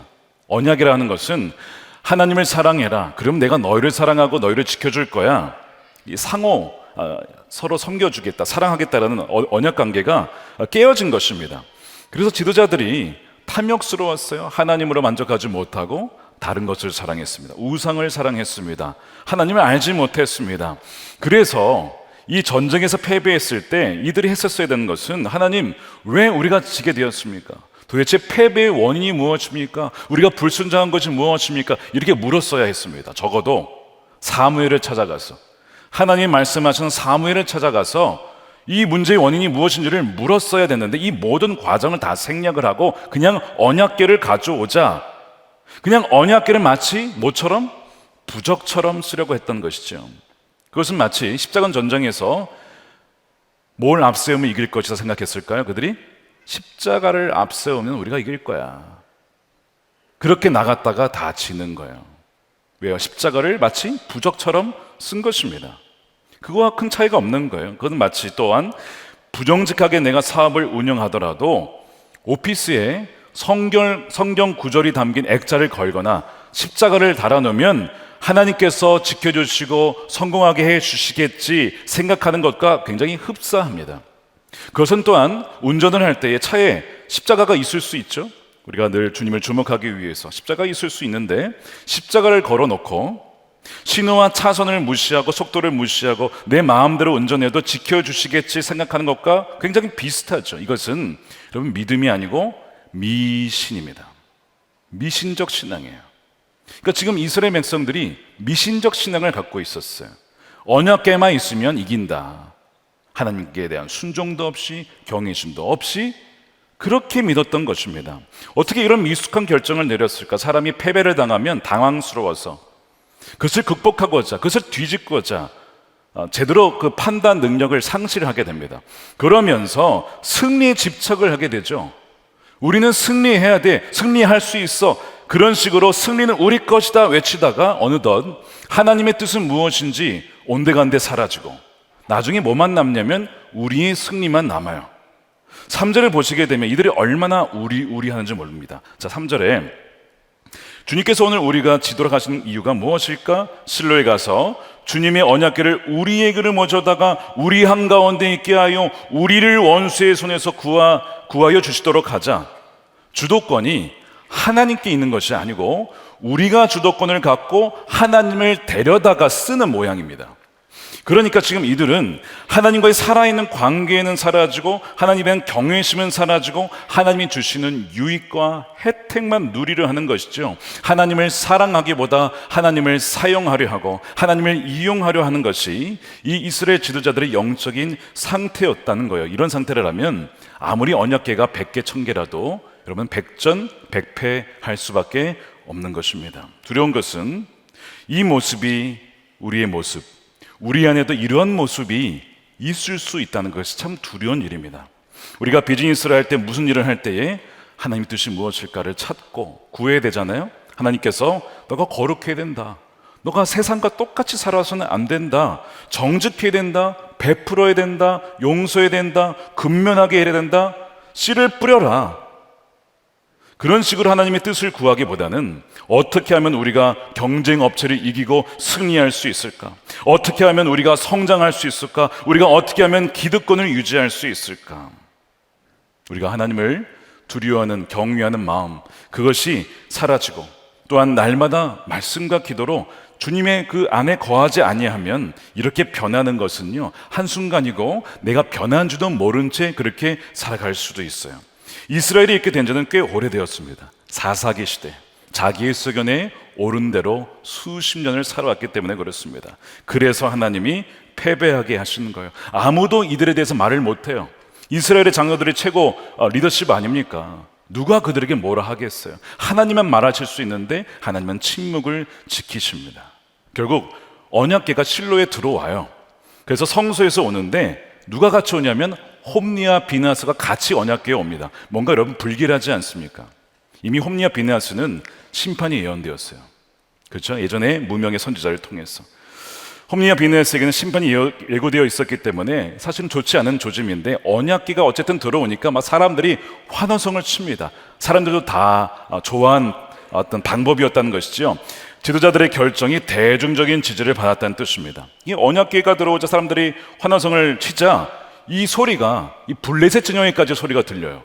아니 저들이 왜 이렇게 소리를 질러? 왜 저래? 했더니 언약궤가 들어왔다는 소식을 듣습니다. 놀라운 것은 이 블레셋 사람들이 언약궤의 소식을 듣고 두려워 떨기 시작합니다.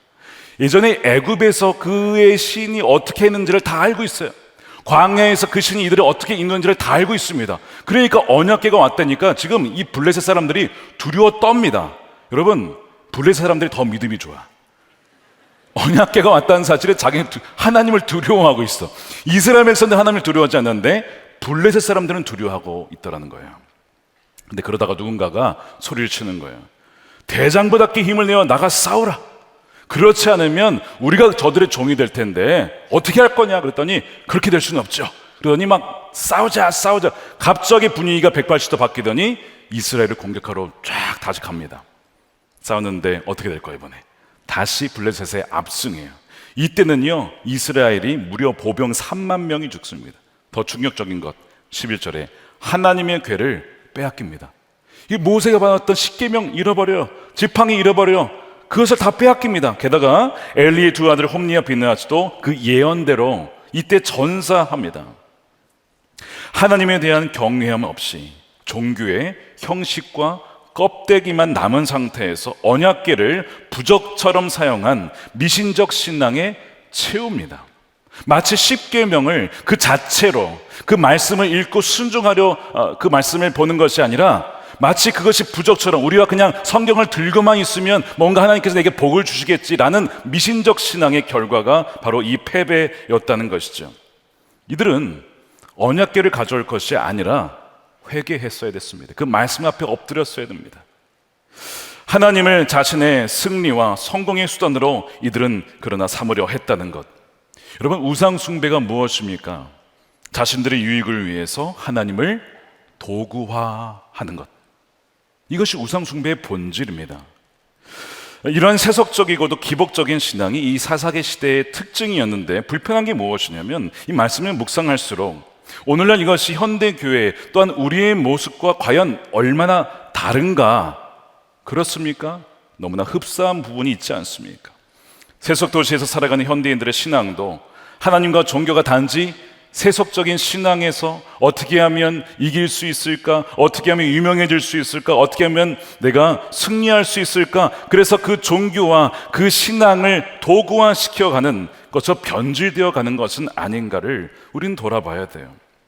그래서 지도자들의 탐욕스럽고 세속적인 욕심이 이 수많은 군중들의 이 대중의 기복적 성향과 서로 공모하고 담합을 이룰 때에 하나님의 개개인과 공동체와 교회와 나라와 민족을 향한 하나님의 음성은 음소거가 되어버리고 예수님과의 동행은 중단되며 성령의 역사는 소멸하게 된다는 것이죠. 이와 비슷한 이야기가 있습니다. 예수님의 부모였던 요셉과 마리아가 아들 예수가 자기들과 함께 있는 줄 알고 두고 없는지도 모른 채 하룻길을 쭉 갔다가 나중에 애가 없어진 걸 알았어요. 그래서 다시 예루살렘에 돌아가서 예수를 찾는 장면이 누가복음 2장에 나옵니다. 날들을 마치고 돌아갈 때 아이 예수는 예루살렘에 머무셨더라. 그 부모는 이를 알지 못하고 어떻게 해요? 동행 중에 있는 줄로 생각하고 하룻길을 가요. 애를 두고 그냥 부모만 떠나간 거예요. 왜요? 애가 있는 줄 알았어, 자기네 하고 같이. 여러분, 이런 일이 지금 오늘 이스라엘 백성들에게 벌어진 것이죠. 언약궤를 가져왔으니 전쟁 중에 하나님이 우리와 당연히 함께 하신 줄 알고 전쟁에 나갔다가 3만 명이 죽은 거예요. 비슷한 일이죠. 하나님이 역사하지 않으셨습니다. 여러분, 하나님은 우리가 오라 가라 명하실 수 있는 분이 아닙니다. 하나님이 우리에게 명하시는 분이시죠. 주님이 주인이십니다. 오늘 우리 이 말씀을 하나님의 음성으로, 경고의 음성으로 들어야 돼요. 이 패배와 아픔을 교훈으로 반면교사로 삼을 수 있어야 합니다. 이 충격적인 패배의 소식을 어떤 그 베냐민 지파의 한 사람이 살아남아서 뛰어왔는데 이 띠끌을 뒤집어 쓴 채 실로로 달려옵니다. 백성들이 그로부터 소식을 들어야 전쟁에서 졌습니다. 사람들이 울기 시작해요. 이 엘리가 그 당시에 이제 기다리고 있었어요. 걱정하면서. 뭘 걱정했냐면 언약궤를 혹시 빼앗기지 않을까. 그래도 그 책임감이 나름 있었던 것이죠. 그런데 사람들이 오니까 이게 무슨 소리냐. 그제서야 전령으로부터 이 비극적인 소식을 듣습니다. 전쟁에서 지고 죽은 사람이 많고 자기 두 아들이 죽었고 그 다음에 언약궤까지 빼앗겼다는 충격적인 이 비극적인 뉴스를 듣자마자 그가 의자에 앉아 있었는데 98세였습니다. 몸이 비둔했다라고 했어요. 뒤로 충격으로 넘어졌는데 목이 부러져서 그 자리에서 죽고 맙니다. 40년 사사로서의 통치가 끝나게 돼요. 비극적으로 끝납니다. 이뿐만 아니라 엘리의 며느리이자 비느하스의 아내가 그 당시 임신 중이었는데 시아버지가 죽습니다. 남편이 죽었습니다. 그 충격에 이 진통이 와서 이제 아들을 낳았어요. 그 사람들이 아들 낳았으니 걱정하지 말라고 위로하지만 전혀 위로가 되지 않습니다. 그러면서 죽어가면서 아이의 이름을 이렇게 지었어요. 이가봇이다. 21절입니다. 그 아이의 이름을 이가봇이라고 지어주며 이스라엘에서 영광이 떠났다는 말만을 남겼다. 하나님의 궤를 빼앗긴 데다가 시아버지 남편도 죽었기 때문이다. 이가봇에서 이 카봇이라고 하는 것은 영광이라는 뜻입니다. 근데 앞에 접두사 이를 해석할 때 없이라고 해석하면 영광이 없다는 뜻이고, 의문형으로 해석을 하면 영광이 어디에 있느냐, 비슷한 의미예요. 지금 이 아내가 보기에는 이 이스라엘에 바로 하나님의 영광이 떠나가서 우리가 진 것이다 라고 해석을 한 것이죠. 물론 그들의 가문의 입장에서는 이젠 더 이상 이 대제사장직을 맡을 수가 없어요. 그런 면에서 영광이 떠나간 것처럼 보입니다. 근데 여러분, 정말 하나님이 떠나셨을까요? 하나님이 이스라엘을 버리셨을까요? 여러분, 그렇지 않습니다. 하나님이 이스라엘 떠난 것이 아니었어요. 언약궤를 빼앗겼지만 언약궤는 하나님이 아닙니다. 떠난 것은 하나님이 아니고 이스라엘이 하나님을 떠난 거예요. 떠난 것은 탕자지 아버지가 떠난 것이 아닙니다. 아버지는 늘 집에서 그 아들을 기다리면서 항상 매일마다 아들이 돌아오기를 기다리셨죠. 그러나 탕자가 떠났기 때문에 마치 아버지가 곁에 계시지 않은 것처럼 느껴졌을 뿐입니다. 신앙생활에서 늘 떠나는 것은 누구죠? 우리가 먼저 떠납니다. 세상을 향해서, 세상이 좋다고 대마라가는 성경의 인물도 세상을 사랑하여 떠났잖아요. 떠나는 것은 우리지 하나님이 아니라는 것이죠. 바벨론 포로 때에도 하나님이 떠나서 포로로 끌려간 게 아니고 그들이 하나님을 떠나서 포로로 끌려가게 된 것입니다. 성문이 파괴되어지고 성전이 파괴되어지고 유다가 멸망한 것만 보면 마치 하나님이 떠나간 것처럼 보입니다. 그런데 하나님이 떠나간 것이 아니고 하나님의 침묵과 심판을, 어떤 고난을 통해서 그들을 돌이키기 위해서 그렇게 하셨던 거예요. 여러분, 이가봇은 하나님이 사랑의 매를 드신 것입니다. 사랑의 매는 자녀를 버리겠다는 것이 아니고 자녀를 살리겠다는 뜻이죠. 사랑의 매는 누구에게만 드냐면 참 자녀에게만 들지 다른 자녀나 모르는 사람에게 들지 않습니다. 부모가 사랑의 매를 들 때에 자녀 입장에서는 엄마 아빠가 나를 미워하나 봐, 안 사랑하나 봐, 나를 다리 밑에서 주소하나 봐, 이렇게 생각할 수 있어요. 왜 나를 징계하니까. 근데 자녀가 모르는 것은 부모는 정반대예요. 사랑하니까 징계하는 거고 훈육하는 것입니다. 즉 이가봇은 하나님이 사랑한다라는 증거가 될 수 있어요. 하나님은 사랑하는 자녀만 징계하시니까요. 히브리서 12장 7절에 이런 말씀이 있습니다. 함께 읽겠습니다. 징계를 받을 때에 참아내십시오. 하나님께서는 자녀에게 대하시듯이 여러분에게 대하십니다. 아버지가 징계하지 않는 자녀가 어디에 있겠습니까? 모든 자녀가 받은 징계를 여러분이 받지 않는다고 하면 여러분은 사생아이지 참 자녀가 아닙니다. 참 자녀에게 뭐가 있어요? 여러분, 징계가 있는 거예요. 그러니까 징계는 사랑의 징표라는 것이죠. 그들을 사랑하기 때문에 그들이 패하고 망하는 것이 하나님의 뜻이었어요. 하나님이 멀리하고도 그들이 승승장구한다고 한다면, 평안하다면 그것이야말로 버림받은 증거입니다. 그것이야말로 사생아의 증거입니다. 궁극적인 심판이에요. 하지만 자녀를 사랑하는 부모는 징계해서라도 돌이키게 해요. 그러므로 징계를 받을 때에는, 여러분들 혹시 징계를 받으신다면 나의 죄를 고백하고 회개하고 하나님께로 돌아가야 됩니다. 비느하스가 아내가 외쳤던 이가봇, 하나님, 제가 하나님의 영광을 가렸습니다. 이가봇, 주여 그 임재를 회복해 주시옵소서. 우리가 그 회개할 때에 하나님은요 약속하셨어요. 스가랴서 1장 3절 말씀에 그러므로 너는 백성들에게 알려라. 만군의 주가 말한다. 너희는 나에게로 돌아오너라. 그러면 나도 너에게로 돌아갈 것이다. 돌아간다. 만군의 주가 약속하셨잖아요.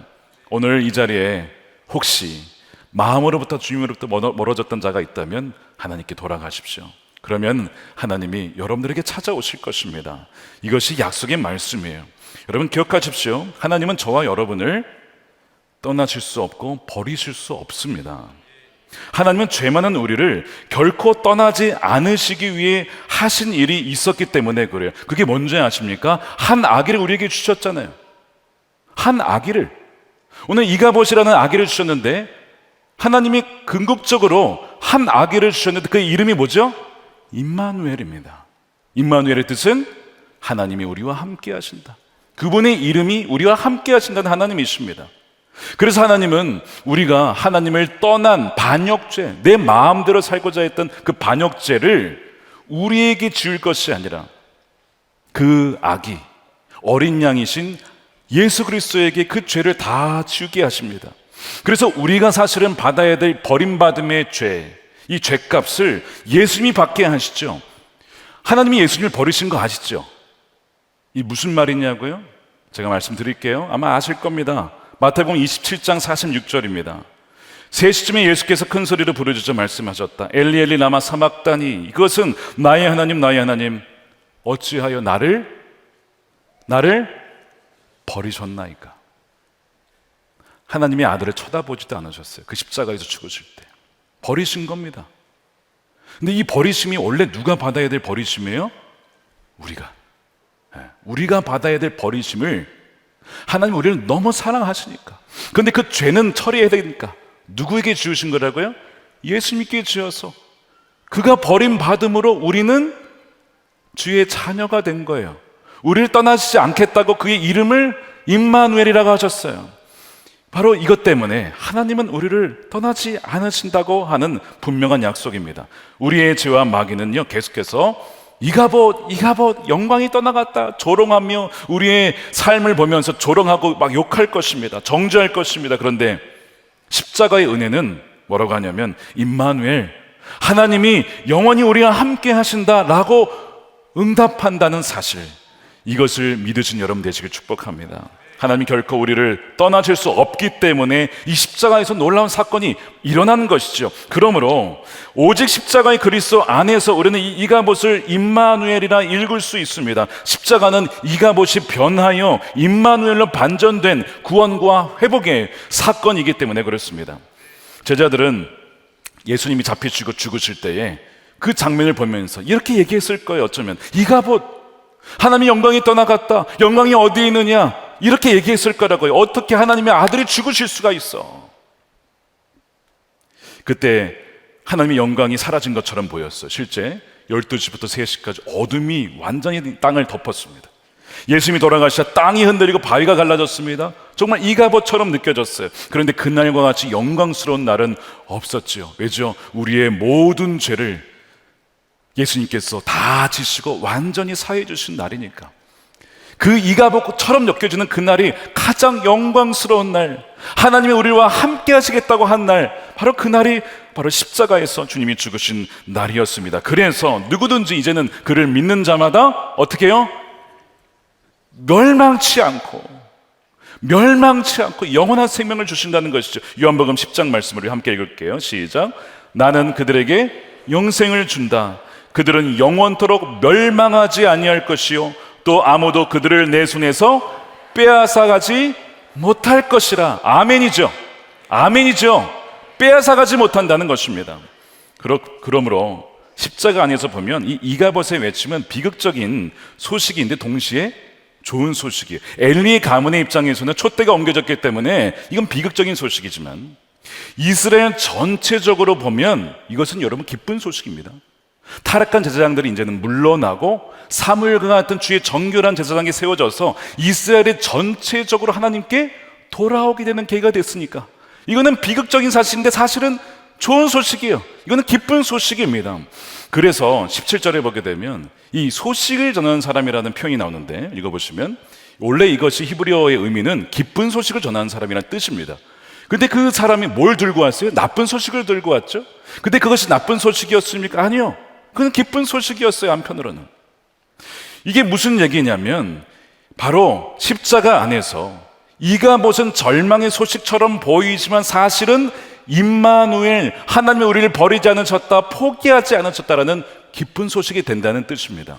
우리가 나쁜 소식이 들려올 때에 십자가 안에서 그리스도 안에서 좋은 소식을 들을 수 있는 우리의 영적인 귀가 활짝 열린 여러분 되시길 축복합니다.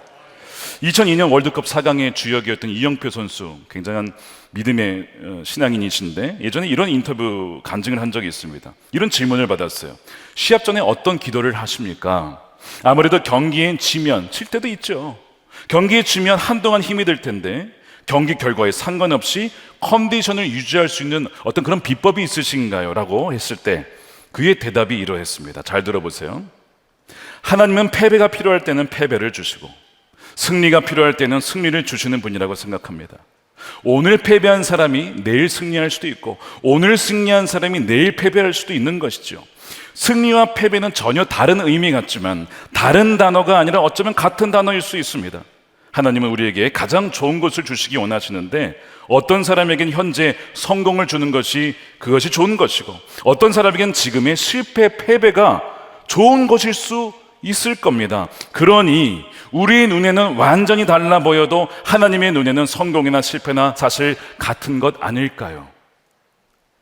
어떤 젊은 목사님이 암에 걸렸어요. 암에 걸리고 보니까 깨달은 것이 이제야 비로소 하나님을 알게 되었다. 하나님의 그 사랑을 알게 되었다. 그래서 그가 뭐라고 했는지 아십니까? 암은 알미다. 암이라고 읽고, 그렇죠? 쓰고 알미라고 읽는다. 그렇게 표현을 하시더군요. 이가봇은 패배를 상징하는 게 맞아요.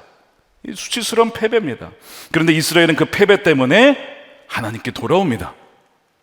하나님께 돌아와요. 그러므로 이스라엘 패배는 패배가 아닌 것이죠. 그들의 패배는 좋은 패배, 건강한 패배, 영혼을 살리는 패배였습니다. 그들의 패배는 하나님께서 여전히 그들을 포기하지 않고 함께 하신다는 명확한 증거였어요. 우리는 지금 사순절을 보내고 있습니다. 여러분들의 삶에 어떠한 이가봇의 패배와 실패가 있으십니까? 사업에 실패하셨습니까? 관계에 실패하셨습니까? 가정에 실패하셨습니까? 혹시 내가 회개할 것은 없는지 여러분 돌아보세요. 나의 유익을 위해서 하나님을 이용하려 했던 것은 없는지, 십자가 신앙을 마치 부적처럼, 말씀을 마치 부적처럼 그렇게 이용하고만 한 것은 아닌지를 점검해 봐야 됩니다. 그럴 때 우리가 이가봇, 내가 하나님의 영광을 가렸습니다, 그렇게 고백할 수 있어야 되죠. 애통하면서 기도해야 됩니다. 더 나아가서 그러나 십자가 안에서 우리는 이가봇을 해석할 수 있어야 돼요. 여러분, 해석이 중요합니다. 그 안에 이가봇은 사실 정확한 표현은 아니었어요. 이스라엘은 하나님의 영광이 떠나가지 않았어요. 하나님이 여전히 함께 하시기 때문에 오직 십자가 안에서 이 이가봇, 우리의 실패와 패배는 뭘로 바뀝니까? 임마누엘로 바뀔 수 있어요. 그러므로 패배는 패배가 아니고 실패는 실패가 아닌 것이죠. 십자가 연애 안에서 이가봇이라고 하는 나쁜 소식 안에 임마누엘이라는 좋은 소식이 담겨 있습니다. 오직 십자가의 은혜 안에서 이 패배를 이가봇이라고 쓰고 우리는 임마누엘이라고 읽을 수가 있는 것입니다. 십자가의 그리스도 안에서 이가봇에 대한 하나님의 응답은 뭐예요? 임마누엘, 내가 너를 버리지 않았다, 버릴 수 없다, 버리지 않을 거다, 영원히 너희와 함께한다. 이것이 임마누엘, 하나님의 응답인 줄로 믿으시길 축복합니다. 그래서 우리는 이렇게 찬양하는 거예요. 날 사랑하셔서 이가봇 내버려두지 않으시고 사랑의 매를 들어주신 하나님 감사합니다. 나의 참 자녀로 여겨주셔서 징계하신 하나님 사랑에 감사드립니다. 십자가에서 나의 모든 죄를 사해 주시고 임마누엘, 나를 떠나지 않으시고 성령으로 영원히 우리와 함께 하시는 우리 하나님을 찬양합니다. 이것이 우리 이 사순절을 지내는 우리 모두의 고백과 우리의 믿음이 되기를 우리 주님의 이름으로 축원드립니다.